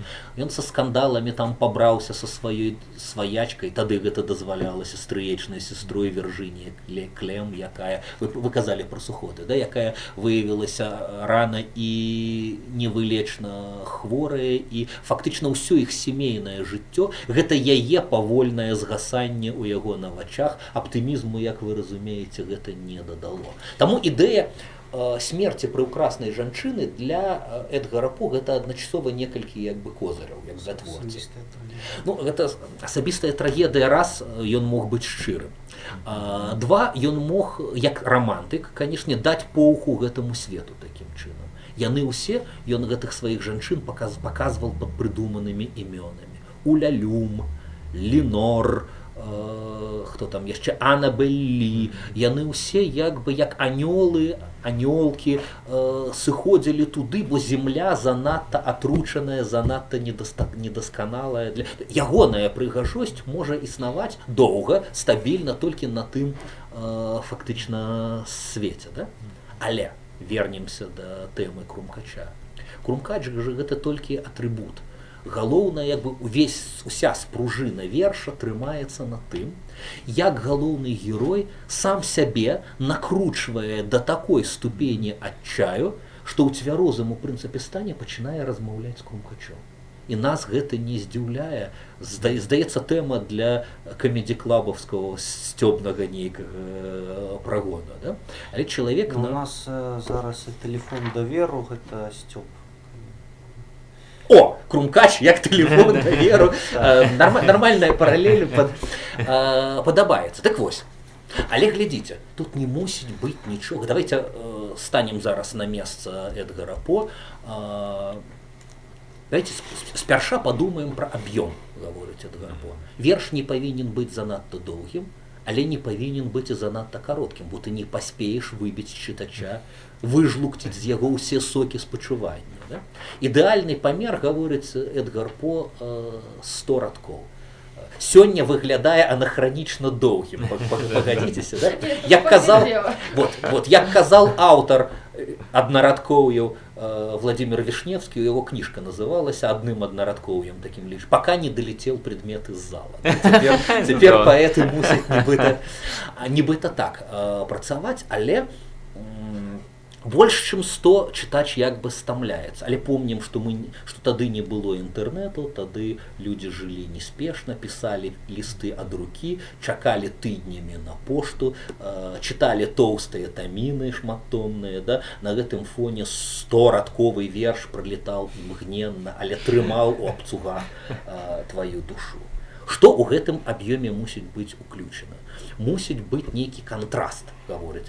Штосьці павінна наскрозь забіваць цябе праз вуха, а штосьці наскрозь павінна забіваць цябе праз вока. Чорны крумкач з ідэі белага мармуру на белай гэтай самай статуі Афіны Паллады, ён сядае, стварае візуальны вобраз. Для вуха Эдгар-По думае пра сонорныя гукі, які згустак гукаў заб'е як бы чытача на павал. І ён падбірае свой рэфрэн. Увогуле я прапусціл адзін член сваіх як бы размоваў. Эдгару-По кожны рэкламшчык, у прынцыпе кожны кааператар, копірайтер, да, не блытаць з кааператарам каля кааператыўнага туалета, да, мусіць паставіць ягоны бюсцік і зверху яшчэ бюсцік крумкача на сваім стале, бо Эдгар-По, конечно, паважае чытача, але не настолькі, каб паверыць, што думка, сказаная адзін раз, зробіць на цябе ўражанне, якой бы добрай яна не была. Ты мусіш энную колькасць разоў разжываць і паўтарыць чытача, каб даканаць яго сваім рэфрэнам, гаворыць ён, раіць ён як бы паэту. Але мусіць быць алібі. Калі чытачу асэнсаваны хтосьці, разумны, паўторыць энную колькасць як рэфрэн, чытач падумае, што яму з яго здзекуецца. Каб укласці гэты рэфрэн у вуснай кагосьці, хто толькі механічна паўтарае гэта, да? Так яно, як рыпення якіх-небудзь там соснаў за вакном, як штосьці, што адбываецца, як прылівы і адлівы, як штосьці, што адбываецца тупа, манатонна і даконвае нас па ўсіх законах як бы жанру. Да? Кажуць, што некаторыя птушкі, разважае Эдгар-По, умеюць размаўляць, не разумеючы сэнсу таго, што яны гавораць. Да? Папугай, які прыходзіць, адразу адкідваецца таму ж, чаму і пачуццё гумару адкідваецца і ўсякія такія штукі. Да? Крумкач пасуе таму, што ён можа быць у некалькі разоў старэйшым за чалавекам, таму, што ў розных міфалогіях ён мысліцца як праваднік паміж светам жывых і светам мёртвых, да? Могілкі, мёртвыя целы там і гэтак далей, як фон спадарожнік усяго гэтага, стварае нам атмасферу смерці, вечнасці і перахода мяжы паміж нашым тутэйшым і нетутэйшым. Да? Спыняемся на крумкачы, разважае Эдгар-По, перабірае гукі, атрымлівае НВМО як сумму гэтых сонорных Н, М, Р. Маленькая, шановныя калегі, чым амерыканская ангельская адрозніваецца ад ангельскай? Чаму крумкач Эдгара-По не мог бы быць напісаным ні Байронам, ні Колриджам, ні Шеллі, не мог быць напісаны на кантыненце? Тому што правільныя ангельцы у правільных бацькоў ці пасля правільных ангельскіх школ ведаюць, што «Р» яно выразна пішацца, але у вымаўленні гэта толькі намёк, да, на гэтае «Р». Уласна кажучы, «невемо», амерыканская, ангельская, гэта амаль nevermore, да? Гэта тое рыканне, якое праходзіць праз дзюбу Крумкача і адразу стварае як бы умовы для усяго гэтага гука пераймання. Ну а зусім злы і адукаваны чалавек сказал бы, што калі доўга, як там у Ніцше, доўга глядзець у бездань, яна пачынае ўзірацца ў цябе, да? Калі доўга глядзець у Невермор, раней ці пазней пабачыш Мементо море, да? І ўсё скончыцца такімі штукамі. Ну, засталося на салодкае, да? Прывітанне Олегу Мінкіну, майму шаноўнаму папярэдніку ў мазахісцкай справе перакладання вершаў, да? Як гэта ўсё як увесь гэты Невермор з усімі гэтымі рэфрэнамі і так далей пераперце на мову родных асінаў. Каб яны рыпелі настолькі ж рытмічна, сугестыўна і паглынальна. Олег Мінкін не вельмі парыўся, ён даў круг, пракрумкал Невермор. Конец цитаты. І ўсё б добра, толькі эфект крумкача паліглота. Хочется адразу сказаць, а па-гішпанску слабонне яшчэ што-небудзь сказаць, а як тое самае па-арабску, да? Ну, як на мяне, эфект гэты крышачку разбураецца, да? Ствараецца такая кніжная прыступачка да чытача. Не магу сказаць, што ў мяне выйшла штосьці страшна надзвычайнае, хутчэй прачытаю як эпітафію перакладчыку-мазахісту, калі можна. Вытрымаеце, праверым зараз, ці ёсць тэкст кароткім у межах 100 радкоў. Баюся, што 3-3,5 хвіліны вы са мной праз гэта правандруеце. Неяк поўначчу, панылы, я сядзеў як над магілай, над пісьмёнамі, расклаўшы старажытны стос папер. Раптам ціхі стук у дзверы мае змрочныя кватэры разагнаў усе хімеры. Мабыць, нейкі візітэр, я падумаў, не хвалююсь, проста позні візітэр ля дзвярэй тваіх павер. Далей увага, remember December, да, і трэба штосьці з гэтым рабіць. Да? Тая снежаньская замяць назаўжды запала ў памяць, цень на сценах і не сцяміць, прывід, таямнічы звер, і няма палёгкі ў горы. Яшчэ адна пауза. Чым мне не падабаецца калега Мінкін, а да яго 25 рускіх перакладчыкаў. Уся эпоха Эдгара По знаўства распадаецца на два перыяды. Шчаслівы райскі, перыяд перад пральным парашком Ленор і перыяд пракляцця пасля пральнага парашка Ленор, што адразу змяніла ўспрыманне лірычнай гераіні гэтага чароўнага, геніальнага жаночага імені Ленор. Нельзя изменить. Изменить? Можно. Зрабіць яе Ленорай. Так. І няма палёгкі ў горы, вечным смутку па Леноры, што цяпер зяхціць як зоры з вышыні небесных сфер, але ў нашым грэшным свеце, дзе не бачна райскіх сфер, безназоўная цяпер. Шоргат, шолахі і рухі, і душа ў палоне скрухі сочыць цені ў трымценні фіолетавых партьер, і кажу пакуль у змозе, паўтараючы ў трывозе, гэта проста на парозе, нейкі позні візітэр, проста грукаецца ў дзверы і чакае візітэр. Так, душа моя, павер. І пагнаўшы прэч апаску, па гасцінным абавязку я прамовіў, калі ласка, выбачайце мне, о сэр, або лэдзі, я не бога, стук не пачуў слабога, адчыніў, а там нікога, нібы змрок, усё пажэр. Дзверы адчыніў, нікога, нібы змрок, усё пажэр, змрок, што на душы цябе. Я глядзеў у твар цямрэчы і бачыў там такія рэчы, нібы просячы сустрэчы ў найгарчэйшыя з хімер. Ды ні гуку і ні зыку, быццам Бог забраў музыку, кінуўшы нібы ў пазыку. 3 галосныя ў этэр, рэха імені Ленора, што прамовіў я ў этэр, мне пакінуў на павер. Я вярнуўся да чытання, ды спакойным быць не ў стане, раптам тое ж грукатанне, ды мацнейшае цяпер. Хто не можа ўгаманіцца, б'ецца проста ў аканіцу, разгадаем таямніцу і госця дзіўнага намер. Гэта вецер б'ецца ў шыбу на паўночны свой манер. Вецер снежаньскі, павер. А далей як бы яшчэ адну паузу зраблю, бо пра што разважае Эдгар По? Пра прынцып як бы кантрапункта. Мала проста нагнетаць ад пачатку да канца страх, як у галівудаўскім фільме звычайна адбываецца. Мы заходзім у нейкі дом, там мы, камера, з героем. Да? Мы пераймаемся, што штосьці страшнае, герой гатовы да чагосьці кашмарнага, і раптам аказваецца, што гэта штосьці не кашмарнае, штосьці смешнае, ўсё элементарна вытлумачылася, героя попусціла. Публіка у зале, гледачы выдохнули на поўныя грудзі і падумалі, што ўсё скончылася добра. І вось тут другім ходам адбываецца дабіўка жахлівая. Па ўсіх гэтых законах Эдгар По робіць. Ён у сярэдзіне верша робіць як бы камічны элемент. Заходзіць не страшны там пасланнік пекла, а нейкі аблезлы камічны крумкач. І гэта з нейкім гумарам, з нейкай іроніяй трэба перадаць. Я скарыстаўся іранічнай такой перадышкай, засунуў туды цытату з Олега Мінкіна, як бы перадаў прывітанне папярэдняму перакладчыку Эдгара По беларускаму. Там пенаты пачынаюць фігураваць, класічны зборнік паэзіі самога Олега Мінкіна, куды пераклад крумкача уваходзіць. Не паспела аканіцца, як належыць адчыніцца, увайшоў крумкач паважны, бы мінулага жаўнер, старадаўні князь пернаты крочыў у мае пенаты, як усе арыстакраты, не пазбаўлены манер. Зграбна сеў на бюст палады, не губляючы манер, як глядач у свой партэр.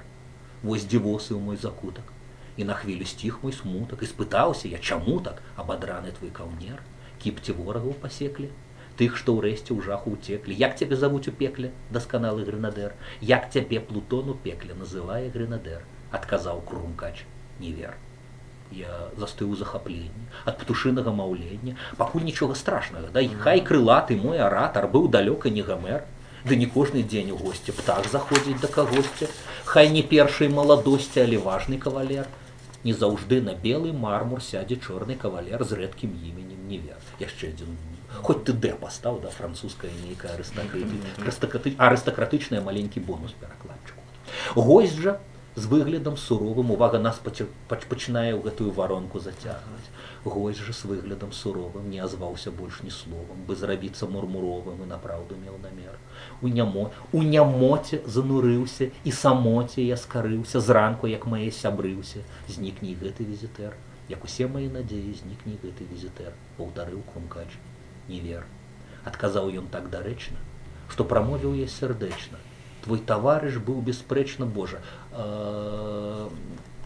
Я не мусіў вам гэта паказваць, тут страшны чарнавік. Ну ладно, Бог з ім, з гэтым калекцыянерам. Зараз я вам па кніжцы гэта прачытаю.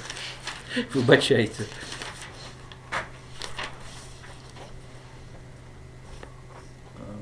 Гаспадар яго бясспрэчна быў пакутнік і блюзнер. Быў іх лёс настолькі дрэнным, што ліліся скаргі трэнам і зрабіліся рэфрэнам болі, роспачы надмер. Кожны дзень гучалі ў скаргах боль і роспачы надмер. Больш не вер, не вер, не вер. Хваляванне больш не трэсла, хоць надзея не ўваскрэсла. Я бліжэй пасунуў крэсла, нібы крочыў за бар'ер немагчымых супадзенняў. Сеў. І доўга летуценяў, што прынёс мне з царства ценяў гэты вусцішны кур'ер, што прарочыць мне злавеснай вечнай вусцішы кур'ер, прамаўляючы не вер. Толькі змучаны спачынам, скуты страхам беспрычынным, я сядзеў пад крумкачыным позіркам, што пёк і жэр, бо душа ўсё памятае. Тут раней сядзела тая, што цяпер не завітае з вышыні небесных сфер, не прысядзе, завітаўшы з вышыні небесных сфер, тут каханая, не вер. Раптам у салодкім дыме пахі робяцца густымі, цені робяцца святымі і сыходзіцца шпаляр. Я сказаў, у падарунак шле мне Господ паратунак, забыцця гаючы трунак мне, што звыш усякіх мер пра небесную Ленору памятае да цяпер. Адказаў крумкач, не вер. Вершыня як бы зноў тэорыі крышачку Эдгара По, праблема, у якім парадку лірычны герой павінен задаваць крумкачу пытанне. Мы знаем, ад пачатку знаем, што нічога іншага ён акрамя свайго nevermore там ці не вер не скажа. Да? Важна, каб яно па нарастанні адбылося, каб спачатку пытанні былі выпадковыя, а потым яго б зацягвала азартна. Ён на кон як бы на карту ставіл усё большыя пытанні жыцця і смерці, пытаючыся. Да? Трапіл як бы як гулец які-небудзь людаман, да, новыя і новыя стаўкі, удвойваючы, да, іх кожны раз. ажно до того, што Эдгар По дзесьці гаворыць, каб мне ўдалося ад пачатку выдаць моцную страфу, я б яе схаваў, я б яе прыберог. Я б альбо адмовіўся, альбо перанёс бы яе у канец, каб уражанне на чытача увесь час ціснуць і ўрэшце дадушыць яго да экстазу. Да, гэтага. От вось яны пайшлі. Раптам у салодкім дыме пахі робяцца густымі, цені робяцца святымі і сыходзяцца шпалер. Я сказаў у падарунак, шле мне Господ паратунак забыцця гаючых трунак. Мне, што звыш усякіх мер пра небесную Ленору памятае да цяпер, адказаў Крумкач. Не вер. Будь ты д'яблам ці прарокам, ці з'явіўся ненарокам, ды катуеш сэрца змрокам быццам тысячы секер, ці ў тваёй Крумкач уладзе, загаіць душы безладдзя, ці мне лекі ў Галааде дасць твой сябра Люцифер, ці бальзам у Галааде дасць мне чорны Люцифер, адказаў Крумкач. Не вер. Будь ты д'яблам ці прарокам, ці з'явіўся ненарокам, дзеля Бога на высокім троне тагасветных сфер, адкажы душы ў спагадзе, ці сустрэне ў райскім садзе тую, у чыім паглядзе толькі неба, не блюзнер, ці сустрэнемся з Ленорай, дзеля неба не блюзнер, адказаў Крумкач. Не вер. Праз цябе гаворыць бездай, значыць згінуць і табе здань, прэч у цемру да пачвару ў вурдалакавы мігер. Хай не плямень твае пёры, светлай памяці Леноры, згінь туды, дзе змрок і зморы і пекла вогнены ашчэр. Веру, што цябе чакае пекла вогнены ашчэр, адказаў Крумкач. Не вер. Так, трываю страх і вусціш я ля мармуру, на бюсце ж госць, якога не адпусціш, бо ўладарыць ён цяпер. Беручы душы ў аблогу, кінуў цень на ўсю падлогу і не збавіцца ад злога ценю гібельных хімер. І душа з палону злога, з віру гібельных хімер. Больш не вернецца, не вер. Пра што ўсё гэтае як бы практыкаванне? А вот яно, як бы чытаючы Эдгара По і параўноўваючы яго тэорыю і практыку, мы здымаем з павесткі дня пытанне формы і асобнага ад яго зместу ў творчасці. Груба кажучы, пасля Эдгара По любы, хто разважае там практык ці тэарэтык, разумее, што любое пасланне можа быць толькі фармалізаваным. Да? У творчасці як гэта іншая назва што. І мы не можам падзяліць гэтае што і як інакш як у графаманскім нейкім творы, калі формы і змест як бы падзяляюцца, гэта значыць, што дзесьці там з аднаго з гэтага бакоў творца не дапрацаваў. Груба кажучы, што робіцца цяпер адзінкай любога тэкста, не абавязкова паэтычнага, раманнага, карціны. Сам прыём, сам мастацкі прыём робіцца як бы палаганнем сэнсу, нейкім сэнсавым наборам. Да? Сам жэст паэтычны, сама зробленая рытарычная фігура, калі заўгодна, да? яна і так уже ёсць сэнсаўтваральная. Да? Таму раптам у выпадку з Эдгарам паспрабуйце пераказаць гэта словамі, атрымаецца пошлая камічная гісторыя. Калі абстрагавацца ад накручвання рытму, ад унутраных рыфмаў, ад паўтораў, да, яны не аддзельныя ад сэнсу, яны працуюць дзесьці там на мяжы свядомасці чытача, але з іншага боку тут і галоўная ахілесавая як бы пятка ўсёй гэтай пабудовы. Як толькі ты разумееш, як гэта зроблена, ты выходзіш, вот пакуль ты сядзіш у гэтым доміку, на цябе гэта дзейнічае. Да? Як толькі ты глядзіш праз гэтае вакно звонку, там, дзе Крумкач, там, дзе снежаньская замець, December, remember, робіцца не страшна, а смешна. І перад намі як бы абсалютны рэкардсмен па колькасці пародыяў за 2 стагоддзя на яго. Хто толькі не лажаў Крумкача, хто толькі не смяяўся. Ну, давайте толькі аднаму рускаму паэту дам, бо вельмі яго люблю. Николай Глазков, есть его верш «Ворон», я вам некалькі строф только прочитаю. «Черный ворон, черный дьявол, мистицизму научась, прилетел на белый мрамор в час полночный, черный час». Я спросил его, удастся мне в грядущие года где-нибудь найти богатство? Он ответил, никогда. Я спросил, в богатстве мнимом сгинет ли от моих орда, все же буду я любимым? Каркнул ворон. Никогда. И на все мои вопросы, где возможны нет и да, отвечал вещатель Грозный, безутешным никогда. Я спросил, какие в Чили существуют города. Он ответил никогда, и его разоблачили. Такая история. Але это самая смешная бадай, что хоть десятки іншых можете погуглить и шмат прикольного откопать. Есть еще крышечку часу. Сколько у нас? Час полночный. Еще 21 минута. Ну, але я збирался вас. Да, вы Давайте яшчэ хвілінак 10 наўздагон гэтым гісторыям. Усё астатняе, што адбываецца, я, конечно, мог бы вам шмат расказваць пра Бадлера і іншых французскіх паэтаў, бо мы зразумела, Эдгар По найлепшы французскі паэт, калі што. Амерыканец, які ў 909 у Амерыцы нарадзіўся, у 49 у Амерыцы памёр, найлепшы французскі паэт. Настолькі, што французы як бы іранічна кажуць, ёсць два паэты Эдгара По, досыць сярэдні ангелец і геніяльны француз, якога з яго зрабілі мэтры французскага дэкадансу і сімвалізму. Так яно атрымалася. У Эдгара По слава ў Амерыцы была хутчэй скандальная. Ён не укладваўся ў ідэю такой рэспектабельнасці 19 стагоддзя. Ён быў эксцэнтрычным паўднёвікам з тых, што прайгралі грамадзянскую вайну.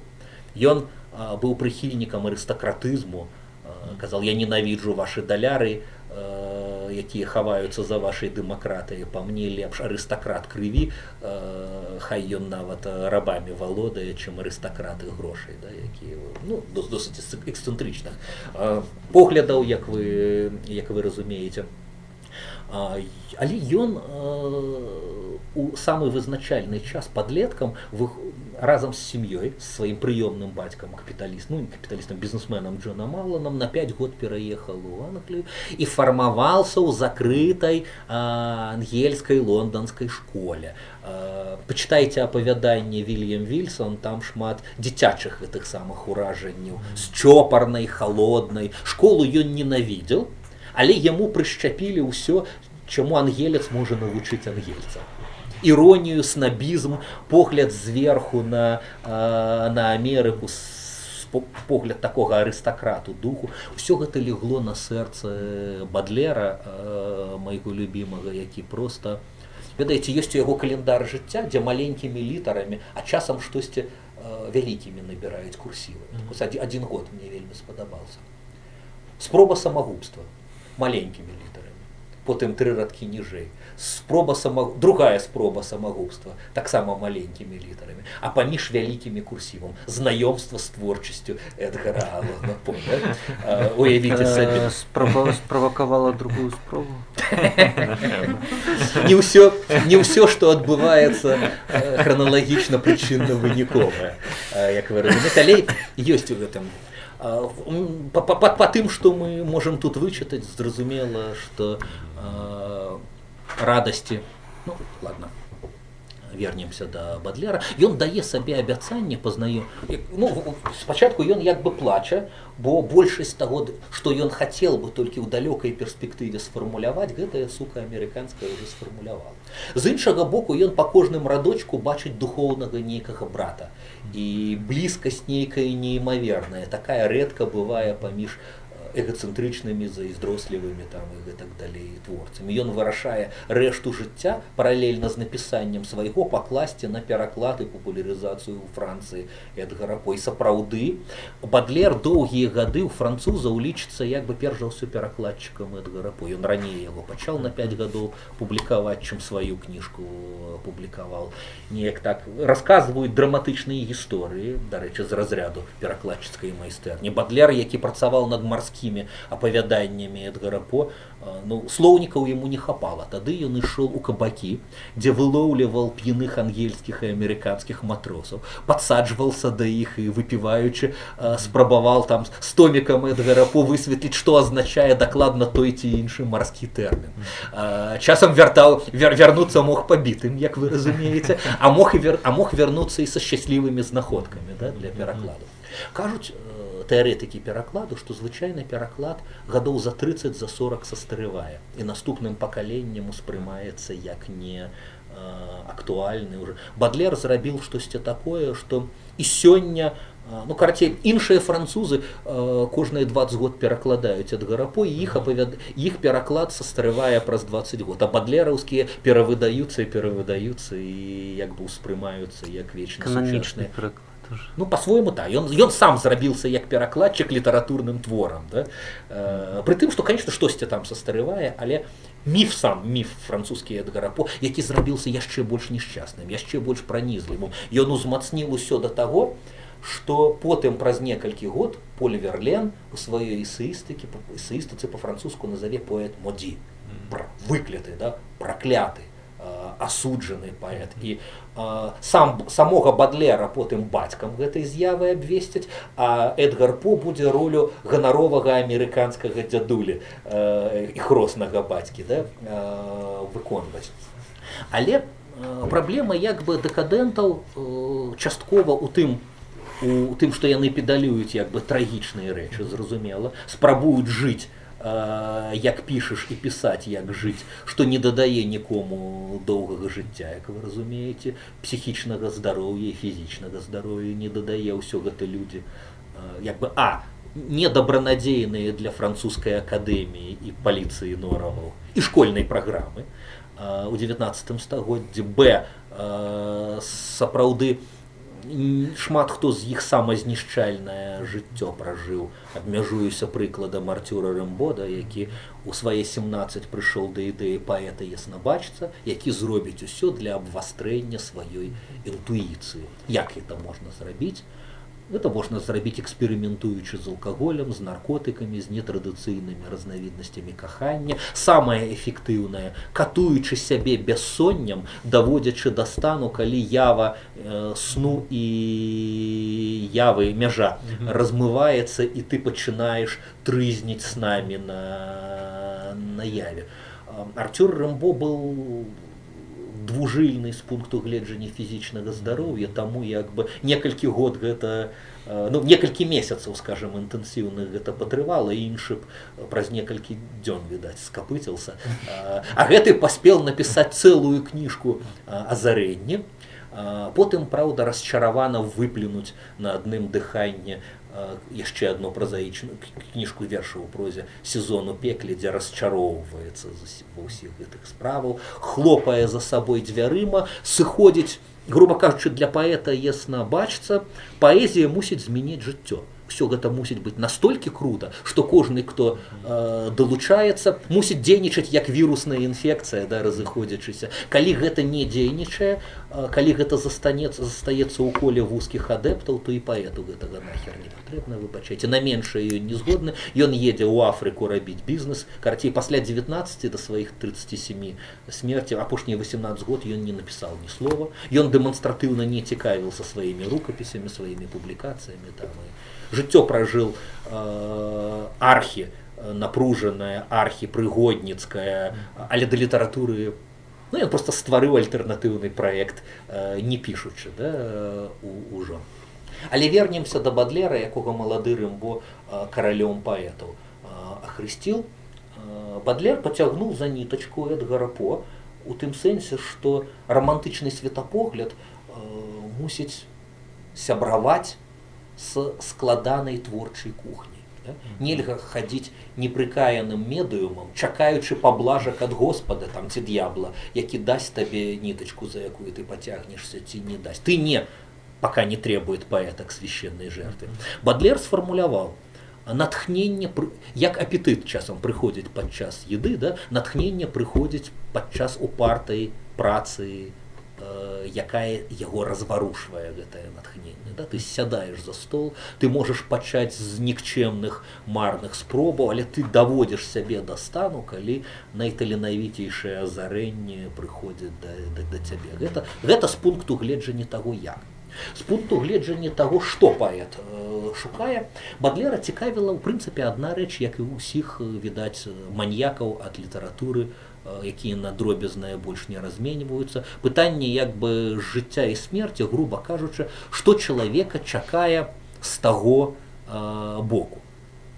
Чыста тэхнічна чамусьці Небожчыкі не пасылаюць нам смс-ак, там не пішуць лістоў аптымістычных, як там на тым свеце. Да? А мы, у прынцыпе, рэлігіі-то прыдумалі там ці развіваем дзеля таго, каб мець нейкі годны адказ на пытанне чалавек смяротны, але. Да? Вось з гэтага але пачынаюцца найцікавейшыя.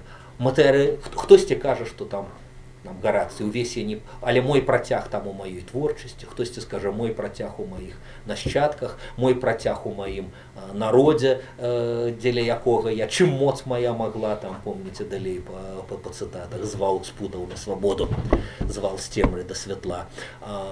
Рэлігія дае самыя салодкія і смачныя ўсё-ткі адказы на пытанне. Да? Толькі вось французы, я вам не здарма доўга дурыў галаву пра прывіўку рацыяналізму. Бадлер дзіця адначасова і таго, і другога. Ён расце у дзяцінстве, ён 21-го года нараджэння, ён трапляе, першыя яго 9 год трапляюць у перыяд так званай рэстаўрацыі пасля Наполеона, калі апошні Бурбон на троне сидзіць. Такой рэлігійнай пабожнай эпохі, як мела Францыя гэтыя 15 год, паміж 15 і 30 не меў як бы ніхто. Усё вот нават хто чытаў Стэндаля, скажем, «Чырвонае і чорнае», мусіць памятаць, як Жюльен Сарэль, не веруючы, цягаў пад пахай Біблію, бо толькі Біблія давала праход у нейкі кар'ерны рост надзейны, да, у грамадстве. Але ж скептыз папярэдніх стагоддзяў нікуды не дзелся. Бадлера выхавалі так, што ён як бы мысліў тэалагічнымі структурамі. Жыццё і смерць як бы галоўнае, што цікавіла яго у прынцыпе, бонусы нейкія райскія і так далей. Але веры, нейкай пабожнасці ён не адчуваў на ўзроўні пачуццяў. Да? Таму ён зноў прымушае працаваць лагічныя аргументы. Для яго творчасць была як бы доказам несмяротнасці чалавека на свеце. На меншае ён быў не згодны. Прычым ён разважаў досыць геніальна. З яго дзённікаў зараз паспрабую згадаць. Гэты інстынкт прыгажосці,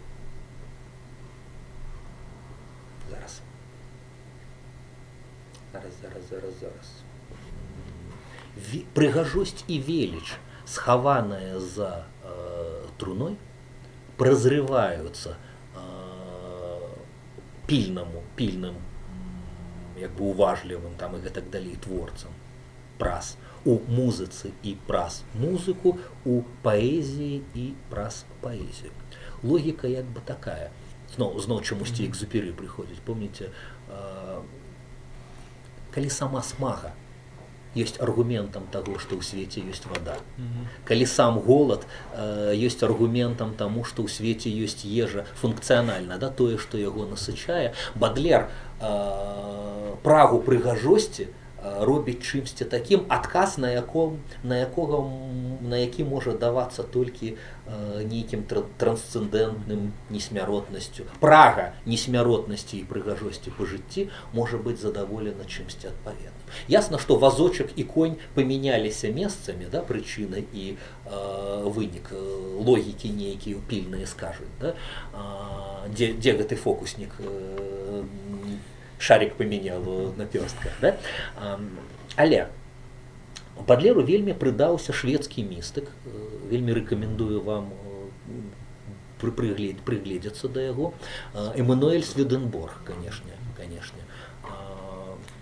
Пахаваны у шведскай Упсале, меў гонар прытуліцца да ягоных мармуровага надгробка. Эммануэль Сведенборг. Палову жыцця правёў як мірны прафесар, заолаг, батанік, акадэмік усіх магчымых акадэмій навук. Прызнаны быў пры жыцці як высокі навуковы аўтарытэт, а потым раптам з ім загаварылі анёлы. Скептыкі скажуць пра суб'ектыўны разлад пачуццяў. Да? Містыкі скажуць, што чаго ў свеце не бывае. А практыкі скажуць, што ён граматна імітаваў, каб бабулькі больш неслі ў касцёл грошай. Не буду спрачацца і выключаць, давайце як магчымыя дададзім. Вынікам сталі ягоныя творы, духа бачнага такога кшталту. Сведенборг з небесных своих голосов, под диктовку, конечно, ничего не придумлял, все по-честному, рассказывал простым землянам, як уладкавана, ну, у духу Данте, да, як уладкавана загробный свет, колькі ёсць анёльскіх іерархій над нами. Чым арханёлы адрозніваюцца ад анёлаў, а серафімы ад херувімаў, а ўсяго гэтых іерархій 9 там, і гэтак далей. Але найцікавейшая яго тэорыя па-французску кажучы, ну, па-французску ўжо ў бадлераўскім пераказе «Корреспонданс», альбо тэорыя сусветнай аналогіі. І вось гэта вартая цікавасці. Тэорыя як бы два пункты мае, вельмі прымітыўных, але першы пункт. Усё, што нам здаецца разнастайным, ва ўсёй разнастайнасці дэманструюць прыхаваную логіку і небачнае неўзброеным вокам падабенствы. Раз. Другое. Усе гэтыя падабенствы ў свеце горизонтальным, у нашым свеце, да, ёсць праекцыі, ну тут абсалютная платонаўская ідэя, помните, свет ідэяў, да, свет рэчаў, іх агульнага небеснага паходжання. Як у геаметрыі там з нейкага А, калі ты пускаеш праекцыі там А', А2', А3', да, яны, іхная адпаведнасць між сабой гэтымі вертыкальнымі кантэкстамі. Груба кажучы, калі мы, напрыклад, заходзім у пакой, дзе гарэзнічаюць дзеці, мы беспамылкова пазнаем двух брацікаў там ці сястрычак-блізнятак. Але па іхным падабенстве мы можам, зазірнуўшы праз стенку, угадаць, хто тата альбо мама гэтых падобных між сабой блізнятак. Я так уже да прымітыўнасці тэорыю Сведенборга даводжу. Бадлер на глебе Сведенборга прапанаваў штосьці супрацьлеглае біблейскаму матыву пра вавілонскую ці бабілёнскую вежу. Помните, калі людзі хацелі нахабна ўзабрацца на неба, небесныя сілы памешалі ўсе мовы, людзі перасталі адно аднаго разумець. Бадлер, мякка кажучы, карыстаючыся Сведенборгам і гэтай тэхналогіяй, прапанаваў вярнуцца да агульнай прамовы і дабудаваць сваю вавілонскую вежу. На думку Бадлера, са Сведенборгам, канешне, і Эдгарам По у падтэксце, а ён як бы прымусіў Сведенборга тэхналогіяй Эдгара По фармуляваць вершы. Сапраўдная творчасць павінна што першае здымаць? Ну, здымаць розніцу паміж суб'ектам і аб'ектам. Дзіўна, бо Бадлер у сваім жыцці, здаецца, нічога ўсходняга не чытаў.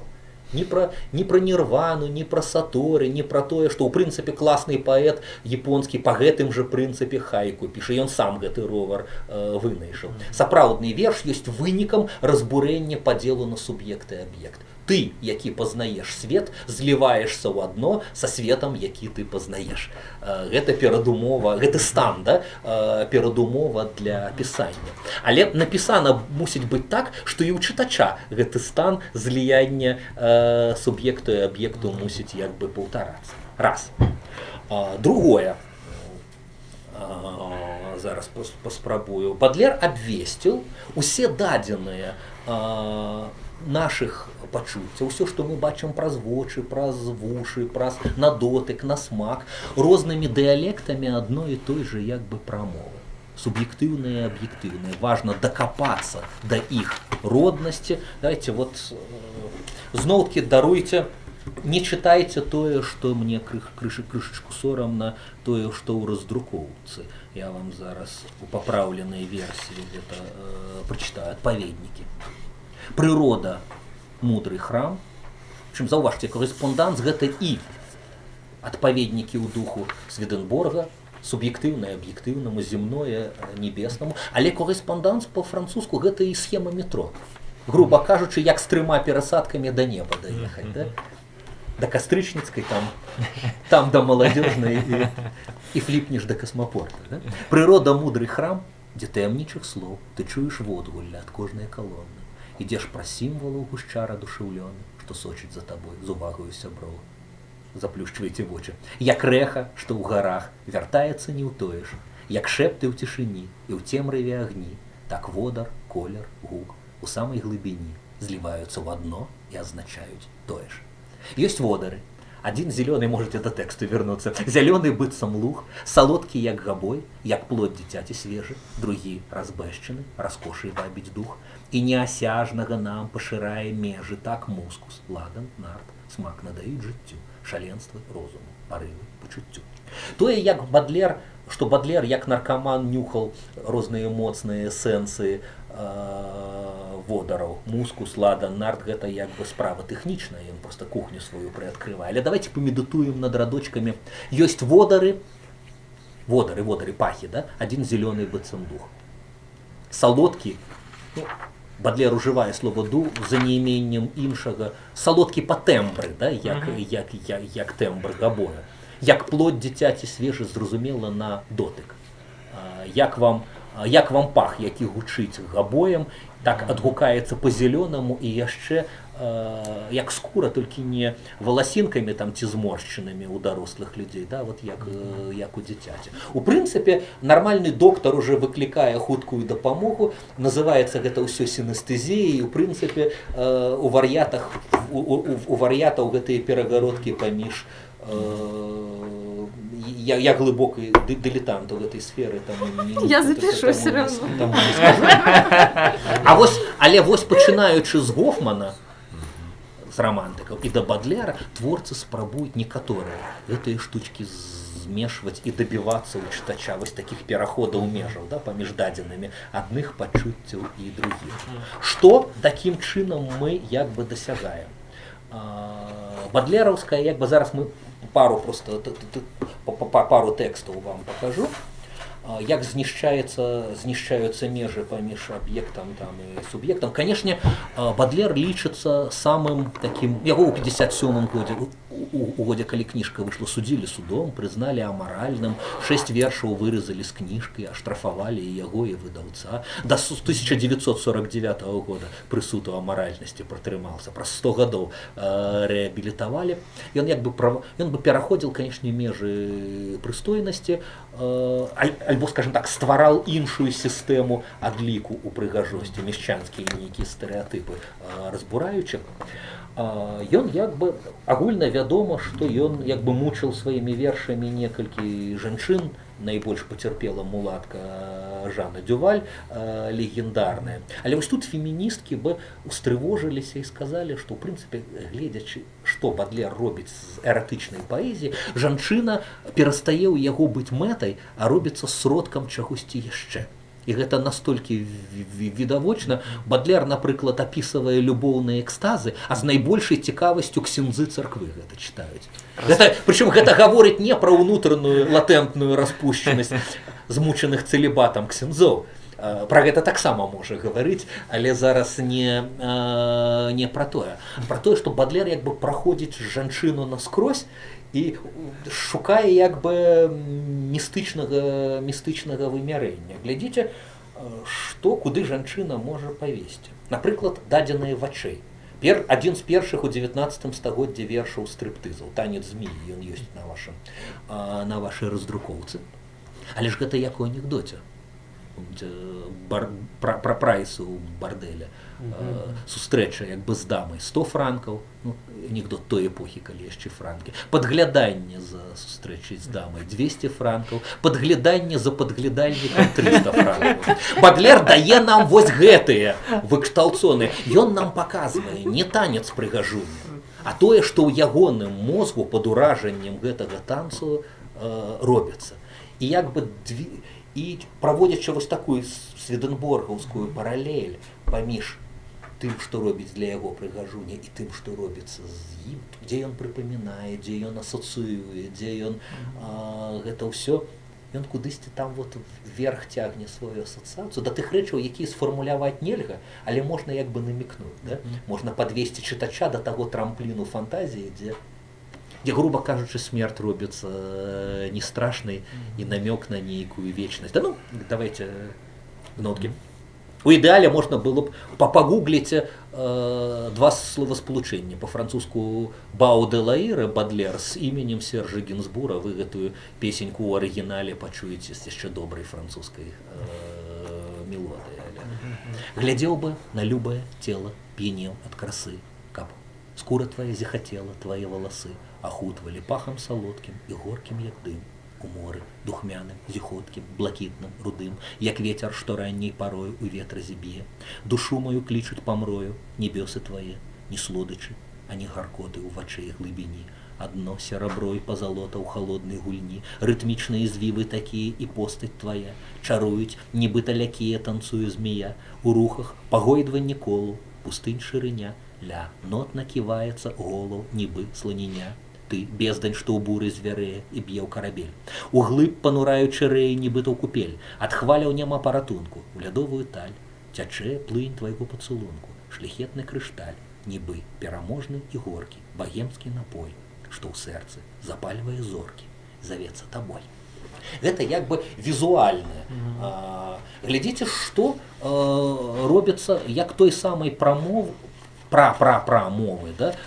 Бадлер спрабуе дасягнуць з дапамогай. Бадлер увогуле лічыцца ў французскай паэзіі сапраўдным першаадкрывальнікам сферы пахаў.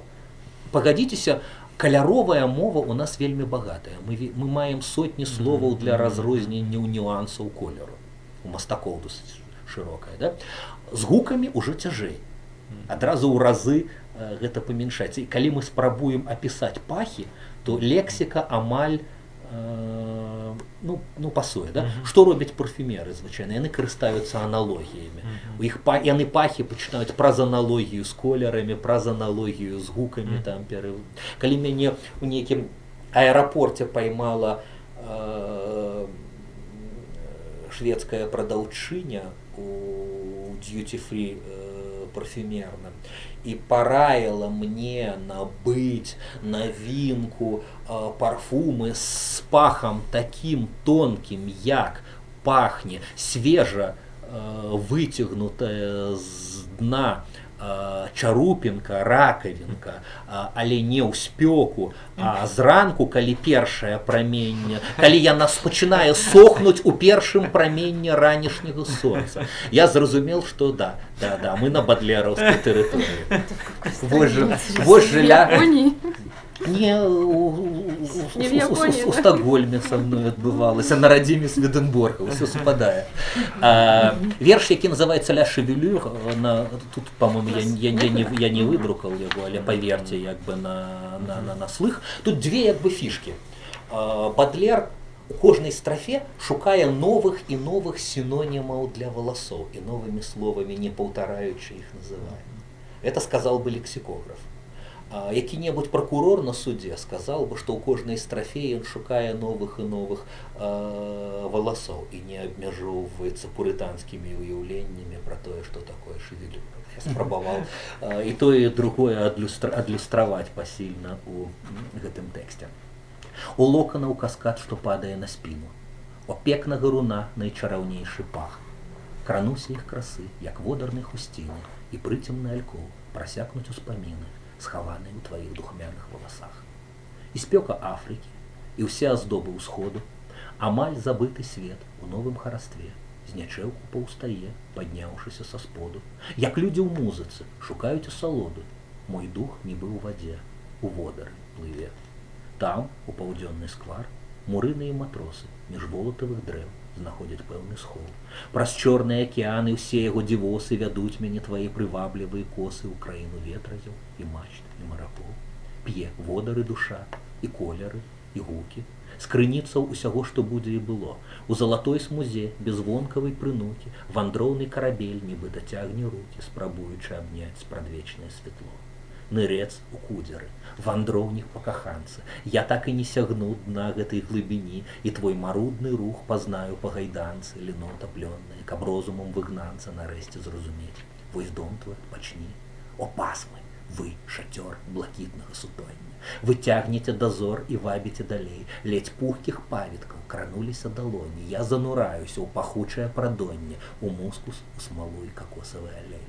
Сапфіры з перламі, карону чараўніцы, рубіны дыямент аздобіць галаву табе, азіс мрой, дзе мне было і сніцца, між выдмаў забыцця, гаючая крыніца, з якое п'ю віно, спаміну і жыву. Вось на гэтай аптымістычнай ноце, бо ўся рэшта прыведзеных тэкстаў, яна больш як это сказаць, больш неспакою, трывогі, обломаў і гэтак далей чакае чытача. Все-таки я зараз показал самые оптимистичные кавалки там, где намек на несмяротнасць магчымая. Дома, может быть, заберыце сабе на ўспамін гэтай раздрукоўкі, прыглядзіцеся да першай часткі асенняй песні. І што зноў па Сведенборгу паэт робіць? У яго за вокнамі падаюць дровы. Ён цыкліцца на гэтым гуку манатоннага падання дрову. У яго пачынаюць будаваць эшафоты, закалочваць цвікамі труны і ну, колькі кашмарных нейкіх штучак можна сабе у не такім не такім узнёслым, не ў такім. Хочаце ў мяне кніжку ревизовать? Не хочете? У меня одна есть, коли что, вы можете поступить, уступить у ее володания. Всегда ищите там физиономии, признаки патологии. Он тоже, да. Патологии много, але і ўзлётаў цікавых процьма. Дзякую вялікі за увагу. Праз тыдзень сустракаемся з ахвочымі, пагаворым пра всякие выкруты 20-го стагоддзя уже. Пачынаючы, ведаеце, з вашага дазвола возьмем за шкірку Гийома Аполлинера, пра ягоную зону пагаворым, там пра авангардизм, пра всякие вот такие штучки. Только можно перенести в следующую пятницу, Ира мне съест. Да, конечно.